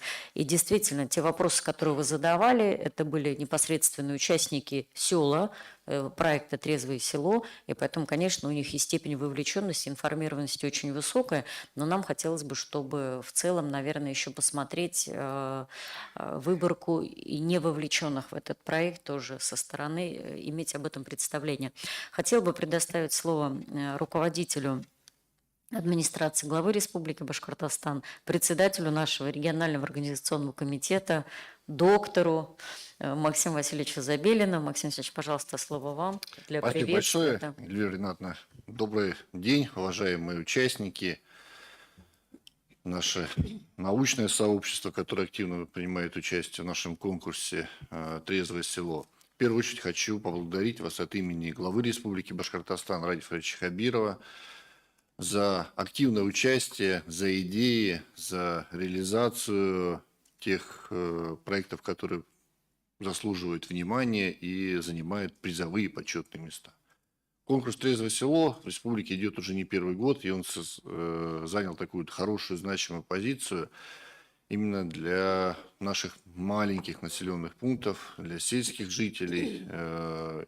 Есть районы, которые традиционно у нас участвуют из года в год, определенная конкуренция. Есть новички, есть те, кто по какой-то причине пропустил предыдущие конкурсы, но опять вновь принимает участие. Но что отрадно? Отрадно то, что конкурс живет, популярность у него есть. Мы видим вот хорошие отзывы, которые и удалось заслушать на ряде докладов. И хотелось бы вот зачитать слова нашего президента Владимира Владимировича Путина. Он в своей выступлении, посвященном борьбе с употреблением спиртных напитков, именно сказал ряд тезисов, которые мы сейчас видели подтверждение и у нас, то, что говорят жители. Надо, чтобы людям было чем заниматься. Уверен, не запрет, а именно возможность заниматься саморазвитием, интересным делом, развивать свои хобби – это чрезвычайно важно. Это точно совершенно поможет. Эти слова сказал президент, и мы действительно понимаем, что именно не запрет в употреблении алкогольных напитков, а именно предоставление новых возможностей, самореализации, реализации каких-то общественных проектов, идей, это стоит во главе угла и нашей управленческой команды. И Радиф Фаридович, правительство делает многое, чтобы была возможность и заниматься спортом, и развивать творческие навыки, и реализовывать себя в различных направлениях, и в науке, и в образовании. Поэтому республика развивается, и очень приятно, что у нас довольно такое большое внимание к этому конкурсу уделяется. Хотелось бы от себя лично, как от врача, действительно пожелать не только участникам крепкого здоровья. Понимаем, что мы с возрастом становимся умнее и видим вот на тех докладах, что не только одна реклама мешает продвижению весь наших тезисов и достижению именно большой такой, можно сказать, глобальной цели снижения употребления алкогольных напитков. Но именно наше с вами личное общение, общение в семьях, общение с близкими, с друзьями, то есть как мы закладываем те нравственные ценности у нашего подрастающего поколения, так мы видим и этот результат. Поэтому всем большое спасибо за активное участие, за продвижение этого проекта. Действительно, вы все молодцы. Спасибо за выступление. И у нас еще есть почетная миссия. Да? Да, поблагодарим Максима Васильевича, да, потому что Максим Васильевич как председатель оргкомитета тоже очень и душу вкладывает, и как доктор, и мы уже, пока вас не было, обсуждали, что вы были у нас руководителем оргкомитета в бытность министром, остались сейчас руководителем администрации тоже, и, конечно, позиция главы Республики Башкортостан, она нас и в первую очередь и мотивирует, и поддерживает, поэтому вот такой у нас результат. Максим Васильевич, если позволите, мы бы Амине Евгеньевне слово предоставили и дали возможность выручить награды Министерству культуры, а потом у нас уже будет целая такая череда наград. Мы вас отпрашиваем на федеральный ВКС, поэтому, пожалуйста. Добрый день, дорогие друзья, хайрлы күн. Вообще люди объединяются вокруг какой-то идеи. И вот конкурс «Трезвое село» – это такой яркий пример того, как немножко растормошить, взбудоражить жителей сел, небольших сел, где начинается такой, знаете, тихий, размеренный образ жизни. и где каждый предоставлен сам себе, а вот именно такие проекты, они как-то вдохновляют людей на хорошие, большие, добрые дела, особенно если это дело, когда ты своего соседа, который находится вот в такой, оказался в ситуации, когда и с детьми там уже плохо, да, и жизнь вся покатилась под откос, и когда ты заинтересован в том, что а получится ли вот у тебя, у твоих сельчан вот этому человеку помочь, и даже один пример того, что нам удалось вернуть там 2 детей, да, которых сегодня, вот даже это стоит того, чтобы вот этот конкурс проводить, чтобы вокруг него сплачиваться, ну и конечно, без культуры здесь никуда, и учреждения культуры здесь принимают самое активное участие. И те презентации сел, какие, да, они же в любом случае презентуются в таком ярком, в самобытном виде, и поэтому это одна из составляющих, и мы рады, что нам удается помочь, и мы рады, что причастны к этому, к такому большому доброму делу. Я хочу поблагодарить всех, кто принимал участие. И пусть у нас будет все больше и больше таких сел, и пусть будет больше счастливых людей. Спасибо большое, Навин. Мы попросили бы вас вручить награды, потому что у нас большой оргкомитет, и мы просим наших коллег поддержать наших активистов. Пожалуйста, Навин, слово тебе. Приступаем к церемонии награждения. Благодарственные письма Министерства культуры Республики Башкортостан вручаются Абдрахмановой Амине Миндигалиевне, руководитель коллектива Каныкаевского сельского клуба муниципального района Бишбулякский район.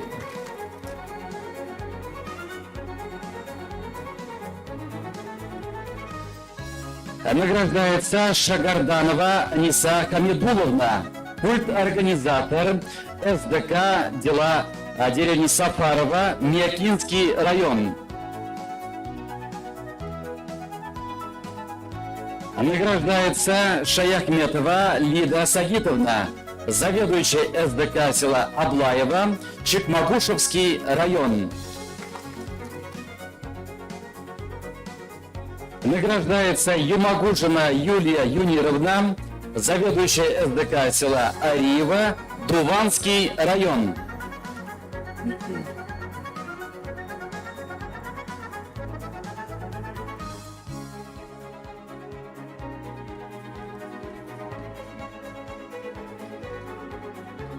Еще раз ваши бурные аплодисменты. Да. Благодарим, Амина Евгеньевна.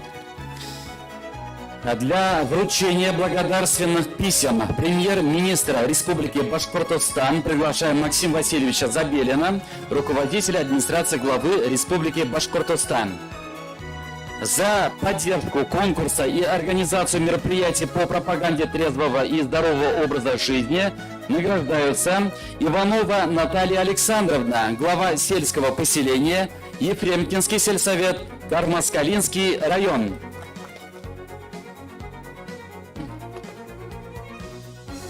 Награжденные просим остаться для общего фотографирования. Награждается Ихаидинова Дарья Андреевна, главный специалист отдела муниципальной службы и кадровой работы муниципального района Краснокамский район. Награждается Манапов Газиз Миниахметович, глава администрации муниципального района Бурзянский район. Награждается Резванова Люцина Ириковна, заместитель главы администрации муниципального района Уфимский район.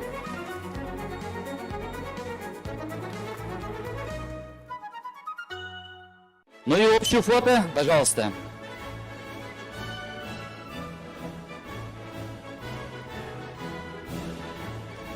Всех благодарим. Максим Васильевич, вас попросим остаться для продолжения церемонии награждения.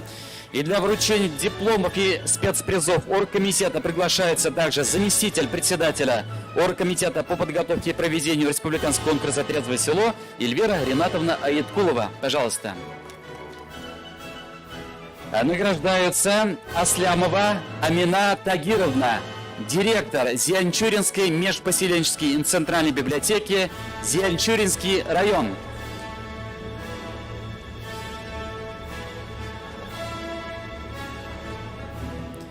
Награждается Альмухаметова Аниса Мустафовна, староста села деревни Нижняя Хозятова, Чешминский район. Награждается Осмаева Ирина Петровна, глава сельского поселения Чешминский сельский совет Бирского района. Для награждения приглашается Ахмадеева Зульфия Шаяхметовна, глава администрации сельского поселения Староисаевский сельский совет Нуримановский район.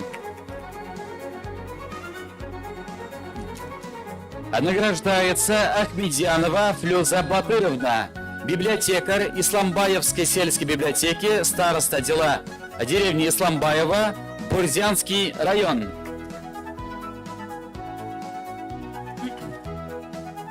Награждается Белобородова Неля Сабитовна, директор Бирского медико-фармацевтического колледжа.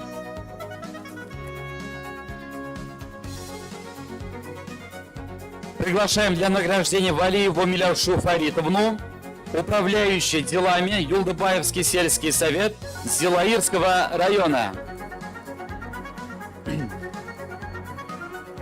Награждается Ермилов Кирилл Владимирович, староста деревни Пушкинское сельского поселения Калтымановский сельсовет Иглинский район. Награждается Забекулина Эльвира Альбертовна, глава администрации сельского поселения Кандаковский сельский совет Кегинский район. Приглашаем Загитову Земфиру Ахмадзакиевну, глава сельского поселения Орловский сельский совет Благовещенский район. Награждается Зарипов Фагитьян Газизьянович, глава сельского поселения Исанбаевский сельский совет Илишевский район. Награждается Камалова Фания Саматовна, управляющий делами администрации сельского поселения Новояушевский сельский совет Мечетлинский район. Награждается Латыпов Зия Рашитович, глава сельского поселения Янышевский сельсовет Благоварского района. Награждается Николаева Диана Михайловна, методист Каргинского сельского клуба муниципального бюджетного учреждения Мишкинский район. Активист деревня Каргина. Награждается Позугутов Вадим Владимирович, глава сельского поселения Тюльдинский сельсовет, Калтасинский район. Награждается Салимулин Айваз Ратилович, глава сельского поселения Старогумеровский сельский совет Кушнаренковского района. Награждается Сахибгареева Финия Альбертовна, руководитель филиала Межпоселенческий культурно-досуговый центр Татышлинского района, селе Старый Курдым, Татышлинский район. Награждается Солохина Юлия Анатольевна, управляющая делами администрации сельского поселения Максим Горький, Белебеевский район. Награждается Султанова Раиса Тимиргалиевна, глава сельского поселения Караярский сельский совет Карайдельского района. Награждается Тайгунова Альфия Арифовна, начальник отдела культуры администрации муниципального района Стерлибашевский район.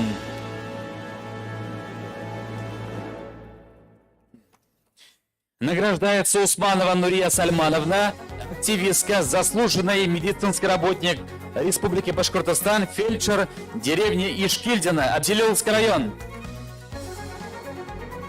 Награждается Кайрулин Радмир Мугалимович, директор Белебеевского медицинского колледжа, председатель исполкома Курултай-Башкир, Белебеевский район.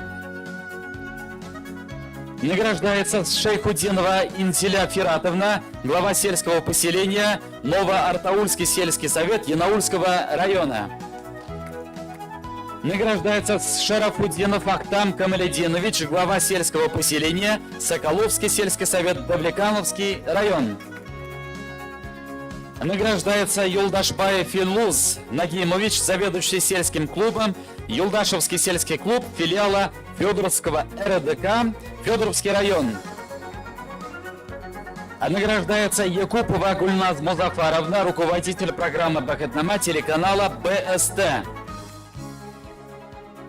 И награждается Якина Зульфия Арифатовна, заведующая СДК, село Кандрыкуль, муниципального района, Туймазинский район. Уважаемые награжденные, вам вручают специальные призы. 30 активистам необходимо получить после завершения всех мероприятий при выходе. Также сегодня 54 руководителям местных Курултая вручаются жесткие диски, которые тоже необходимо получить по завершении мероприятия в зоне регистрации. А теперь общие фото.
Благодарим Максим Васильевич, Эльвира Ринатовна. Продолжаем церемонию награждения.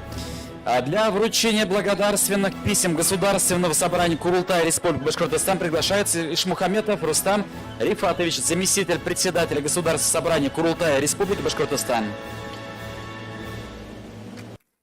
Скажите, ага. Хайырлы күн, хөрмәтле коллегалар. Я, как координатор проекта «Трезвый Башкортостан», с удовольствием сегодня принимаю участие на таком важном мероприятии. Хочу от себя сказать, что конкурс «Трезвое село» – это не просто конкурс. На самом деле сегодня это очень важное общественно-политическое событие в республике, ежегодное, и одна из площадок консолидации. И, конечно, мы живем сегодня вот в эпоху перемен, какой-то турбулентности, но в то же время возможностей. И вот этот конкурс «Трезвое село» для многих наших земляков дает возможности реализовать себя патриотом своего города, района, показать себя на уровне республики. И, конечно же, сплотить вокруг себя в городе или районе своих единомышленников, соратников. И это, конечно, очень отрадно.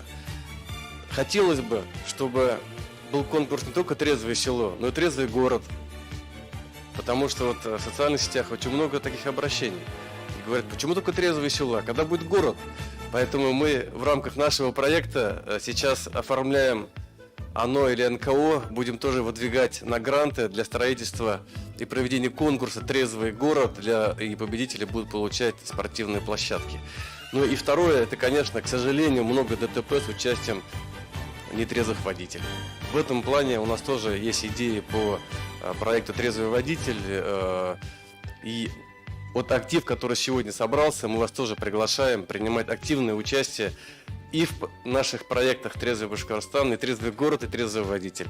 Ну и, конечно, я поздравляю всех номинантов, победителей, реализации всех ваших планов. Рахмет, спасибо.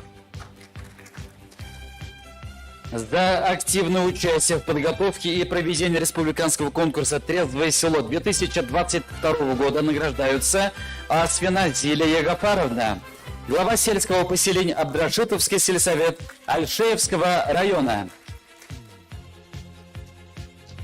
Награждается также Галлямова Гульназ Ахсямовна, художественный руководитель районного дворца культуры Балтачевский район.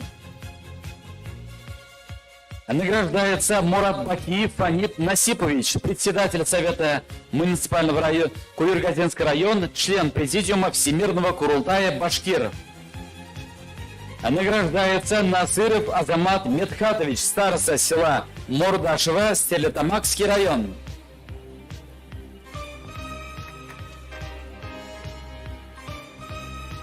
И общее фото, пожалуйста.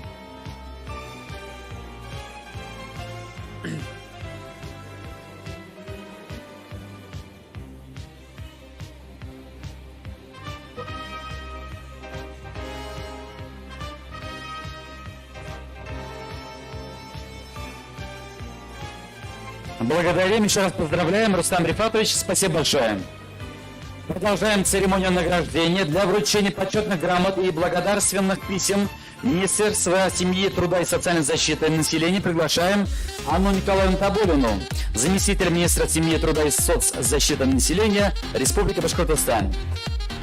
За активное участие в подготовке проведения мероприятия награждаются почетной грамотой Мурзабаева Салия Шарифьяновна, координатор республиканского конкурса «Трезвое село», член президиума Всемирного Курултая Башкир, доктор медицинских наук, профессор, заслуженный врач Российской Федерации.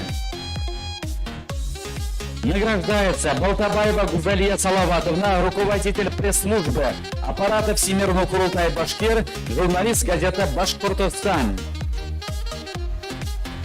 Также награждается Кутлугильдина Диляра Химгуловна, заместитель руководителя аппарата Всемирного Курултая Башкир.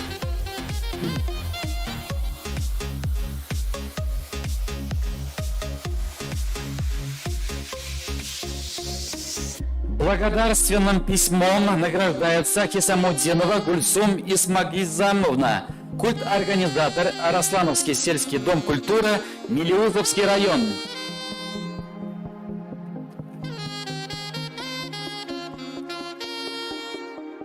Идемте.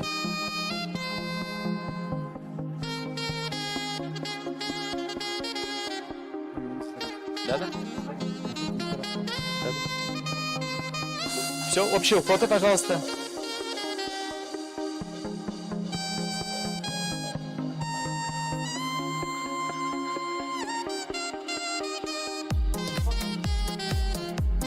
И еще раз поаплодируем всем награжденным. Желаем дальнейших успехов. Анна Николаевна, благодарим вас. Спасибо. Просим занять свои места. Продолжаем. Для вручения благодарственных писем Министерства здравоохранения Республики Башкортостан приглашаем первого заместителя министра здравоохранения Гульнара Фатуну Зиннурову.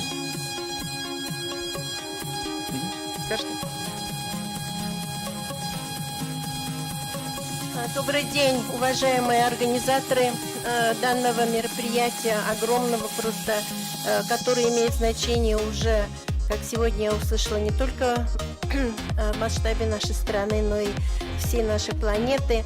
Уважаемые участники, все, кто посвятил свое время, свой труд, свою душу в развитие данного движения, его уже можно так назвать, потому что это, мы все понимаем, является для всех нас общественной работой.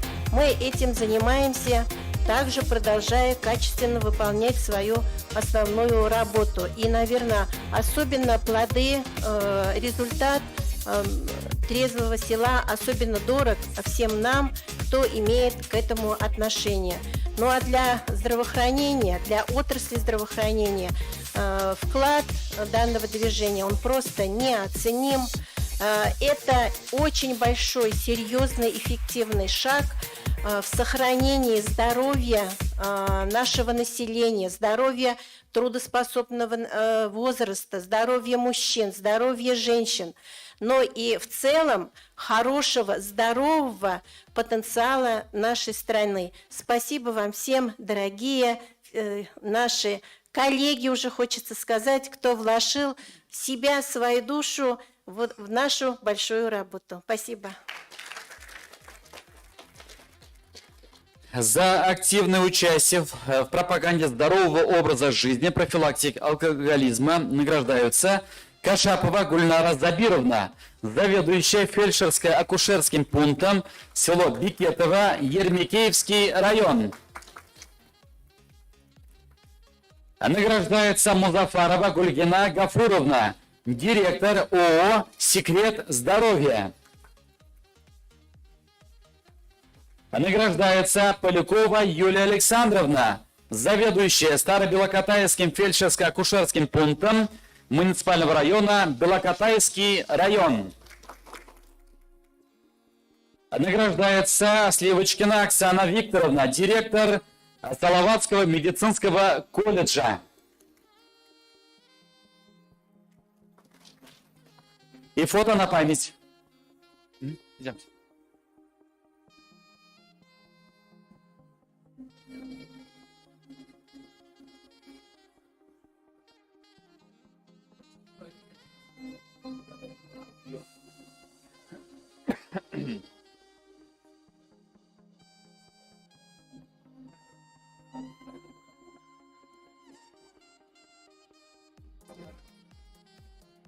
Благодарим вас. Спасибо большое, Гульнара Фуатовна.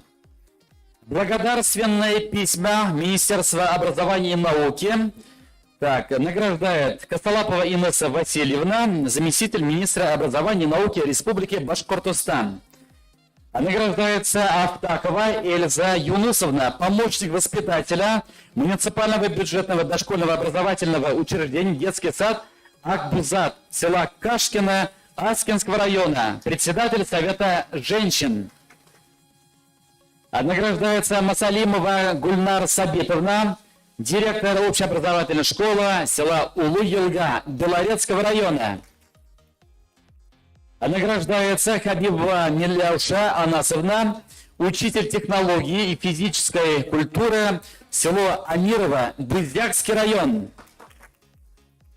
Награждается Юнусова Гульсина Зайнуловна, учитель английского языка, филиал Толбатинская башкирская гимназия имени Рашита Назарова, Аургатинский район. И фото на память.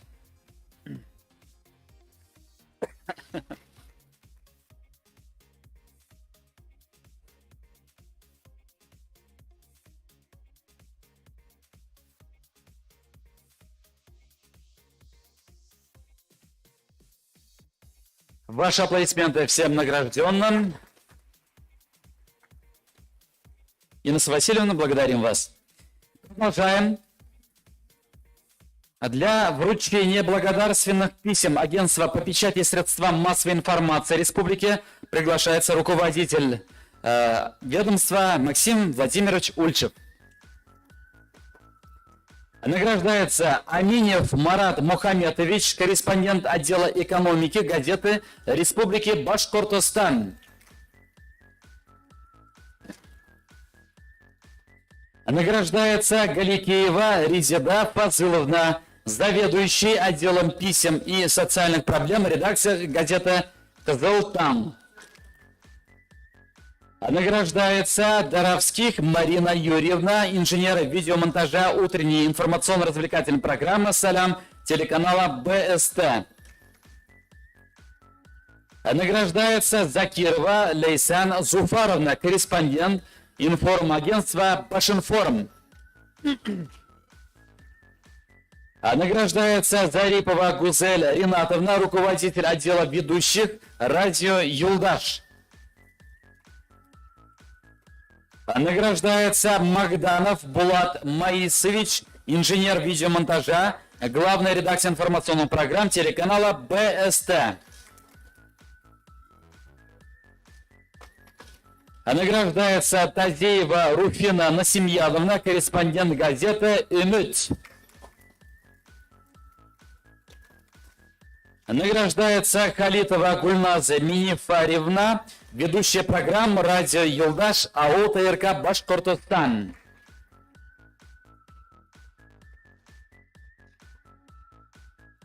Награждается Шайхетдинова Гульназ Факиловна, корреспондент газеты «Яшлык».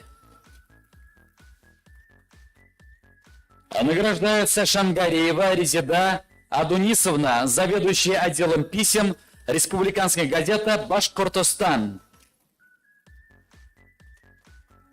Также награждается Усманова Карима Ижбулдовна, собственный корреспондент Республиканской газеты «Башкортостан. Южная зона Зауралья».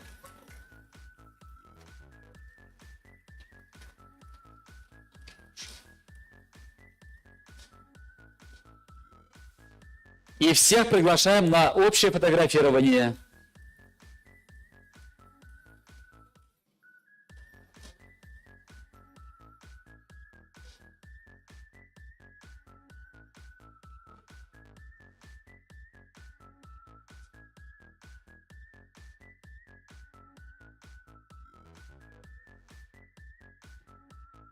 Всех благодарим. Просим занять свои места. Максим Владимирович, скажите приветственное слово?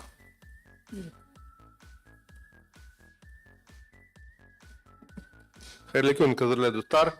Добрый день, дорогие друзья. Я хочу отметить отдельно и поприветствовать журналистов, представителей средств массовой информации, которые сегодня с нами здесь в зале. Этот проект «Трезвое село», он для нас и для отрасли очень близок. Вы знаете, что в республике более 150 средств массовой информации только в печатном формате работает. Есть еще электронное, телевидение, радио. Но для всех представителей СМИ этот конкурс был очень близок. И средства массовой информации именно в городах, в районах, в сельской местности, мы знаем это и по опросам, и по социологическим, они пользуются наибольшим доверием среди населения. Ну и мы сами интуитивно понимаем, что если главный редактор или журналист живет на соседней улице или в соседнем дворе, да, то как он может где-то соврать или что-то не договорить? Поэтому мы понимаем, что вот в сельской местности эта связка населения и средств массовой информации, она наиболее тесная. Поэтому для нас, еще раз повторюсь, конкурс «Трезвое село», он был очень значимым. Много наших коллег задействованы. В целом, среди печатных СМИ, только мы вот посмотрели сегодня, вчера посмотрели, более 700 публикаций было по республике, посвященных именно этой тематике. Поэтому мы с вами вместе. Спасибо за работу. Это, в общем-то, общие интересы. И здесь я хочу сказать, что вот по отзывам редакции интересы привлечь внимание аудитории, и то, что тема трезвого села и конкурса трезвого села, она интересна населению, это, конечно же, в полной мере совпадает с интересами редакции, которые тоже работают на благо читателей. Поэтому спасибо всем. Поздравляю. Спасибо. Спасибо большое, Максим Владимирович. Продолжаем церемонию награждения. Приглашаем Наилю Рашитовну Дарышеву, начальник информационно-аналитического отдела Ассоциации Совет муниципальных образований Республики Башкортостан. Награждается Аминева Зульфия Аскатовна, глава сельского поселения Орловский сельский совет, Учелинский район, председатель филиала региональной общественной организации Агинай деревни Ильчигулова.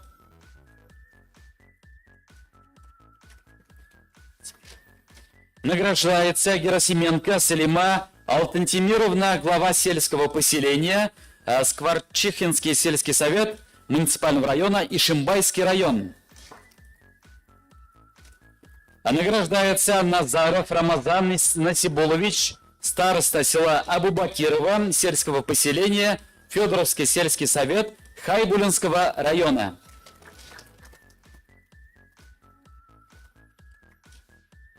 Приглашаем всех на общее фото.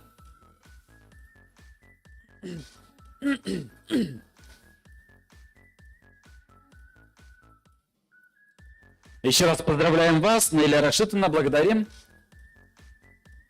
Спасибо. Продолжаем церемонию награждения. Приглашаем председателя Всемирного Курултая Башкир Юсупова Юлдаша Мухаматовича. Пожалуйста.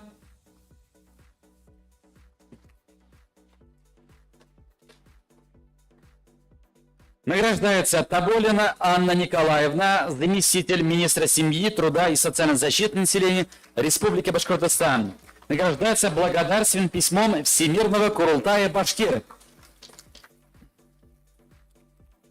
Награждается Даутова Ирина Залифовна, начальник отдела координации государственной семейной политики Министерства семьи, труда и социальной защиты населения Республики Башкортостан. Просим остаться на общее фотографирование, уважаемые награжденные. Также приглашаем для награждения Гильмуддинову Гульнур Равиловну, ведущий специалист-эксперт отдела координации государственной семейной политики Министерства семьи, труда и социальной защиты населения Республики Башкортостан. И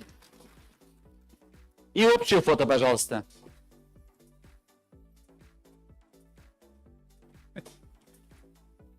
Вот так?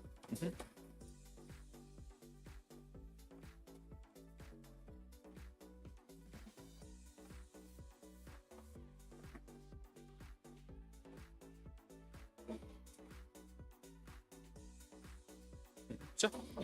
Спасибо, Наиль Талгатович. И в лице Наиля Талгатовича Юнусова, я думаю, все узнали. У нас известный наш ведущий телеканала БСТ, и также Наиль Талгатович Юнусов является и частью команды Всемирного Курултая Башкир. Я бы хотела, коллеги, пользуясь служебным положением и микрофоном, поблагодарить наших членов исполнительного комитета, президиума, потому что ни одно мероприятие, которое мы проводили в наших муниципальных образованиях, не обходилось без участия наших членов исполнительного комитета. Мы выезжали на места, а также наши члены оргкомитета, которые тоже выезжали и поддерживали наши районы. Поэтому, коллеги, оргкомитет, коллеги Всемирного Курултая Башкир, спасибо всем огромное. Коллеги, ну вот такая приятная церемония, и мы понимаем, что даже при том количестве награжденных, которые сегодня были, мы не охватили даже, наверное, 10-ю часть, потому что на самом деле на местах мы, когда приезжаем, мы видим люди, насколько вовлечены, и понятно, что где-то там маячит приз в несколько миллионов рублей, но еще важнее вот этот символ единства, такой вот душевной атмосферы в каждом селе, которую вы у себя создаете. Поэтому спасибо огромное, еще раз поздравляем награжденных. И, коллеги, несколько слов, и буквально, наверное, подытоживая нашу пленарную часть, еще раз повторюсь, что мы сегодня свои задачи ставили сделать обзор за 3 года, хотя мы в этом году реализуем 4 года, но поскольку мы социологические исследования смотрели села, которые уже победили в предыдущие годы, мы с вами получили вот такой интересный срез.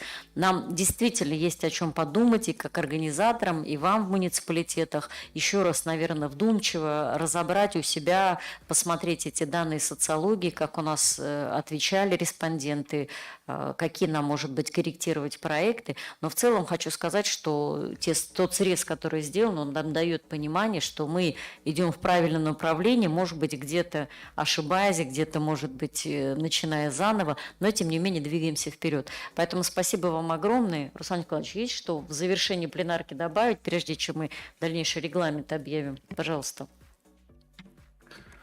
Ну, несколько неожиданно, я уже вроде бы все заготовки уже использовал, да. Вы от себя скажите. От себя, ну вот, я, как сказал уже вчера, мы начали потихонечку уже готовиться и вкатываться в мероприятие, и оно вот по такому вот какому-то голливудскому, в хорошем смысле, блестящему сценарию идет все больше, шире, огромное вовлечение людей, и вроде бы я удивляюсь и думаю, ну все уже, вот, ну чем еще, приходится все больше и больше восхищаться и удивляться. Спасибо. Спасибо. Но Руслан Николаевич отметил работу отдельно медицинских колледжей, да, поскольку сам является выпускником медицинского университета, да, института, наверное, в то время. И поэтому, наверное, практика наших медколледжей тоже требует такого. Нелли Сабитовна, спасибо вам большое, потому что вы были таким флагманским нашим колледжем, да, Бирский, и вслед за вами подтянулись наши коллеги. Поэтому спасибо огромное. Коллеги, у нас остается секционная работа. Сейчас мы с вами попробуем уместиться на большой общей фотографии. Вот ключевое слово попробуем. Лестница, которая здесь рядом, на улицу выходить не будем, иначе мы потом друг друга потеряем. Попробуем уместиться на этой лестнице, сделать общую фотографию. Сразу после этого у нас короткий кофе-брейк, и мы все с вами встречаемся в час на разных площадках. Вот на этой площадке модератором будет Анна Николаевна Таболина, а здесь будет площадка, которую проводит Министерство труда и семьи, и будет называться площадка «Организация наркологической помощи в Республике Башкортостан и реабилитация родителей по проекту «Моя семья» как способ профилактики социального сиротства». Все, кто заявлен, коллеги, вот у меня большая просьба, вы из районов приехали по 3 человека делегации, вы между собой, пожалуйста, договоритесь, что кто-то идет на одну площадку, на секции всего 3, чтобы так получилось, что у района, когда вы будете обратно возвращаться долгой дорогой, например, Музафар Харисович, в Училы пока едете, будете обсуждать, кто что на какой секции услышал. Поэтому просьба не всей делегации идти на одну площадку, а выбрать все-таки каждому по направлению. Поэтому первая площадка, она здесь же остается, будет трансляция Анна Николаевна Таболина. Вторая большая площадка у нас будет модератором Салия Шарифьяновна Мурзабаева. Она будет посвящена лучшим практикам муниципальных районов и регионов по популяризации здорового образа жизни на территории Российской Федерации. Спикерами заявлены наши уважаемые главы районов, наши передовики производства, я бы сказала, да, и те районы, Бурзянский, Татышлинский, Зилаирский, которые у нас, как Максим Васильевич сказал, у нас есть люди, которые ежегодно практически, да, или призовое место, или спецприз. То есть это как раз площадка, которая будет в соседнем зале. И сделали мы площадку, которая называется «Многовековые традиции трезвости народов России». А здесь мы к участию приглашаем председателя Курултаев Башкир, наших руководителей национальных культурных центров, наших специалистов Дома дружбы. Поэтому мы вас всем ждем. И, конечно, я думаю, что вы туда уже придете с какими-то эмоциями, и там будет уже возможность задать и вопросы, и получить обратную связь. И также, как уже объявляли, мы подготовили жесткие диски для передачи председателем Курултаев Башкир для хранения материалов по конкурсу. А после окончания круглых столов их можно получить на стойке регистрации. И если не приехали коллеги председателя Курултаев Башкир, то кто-то из представителей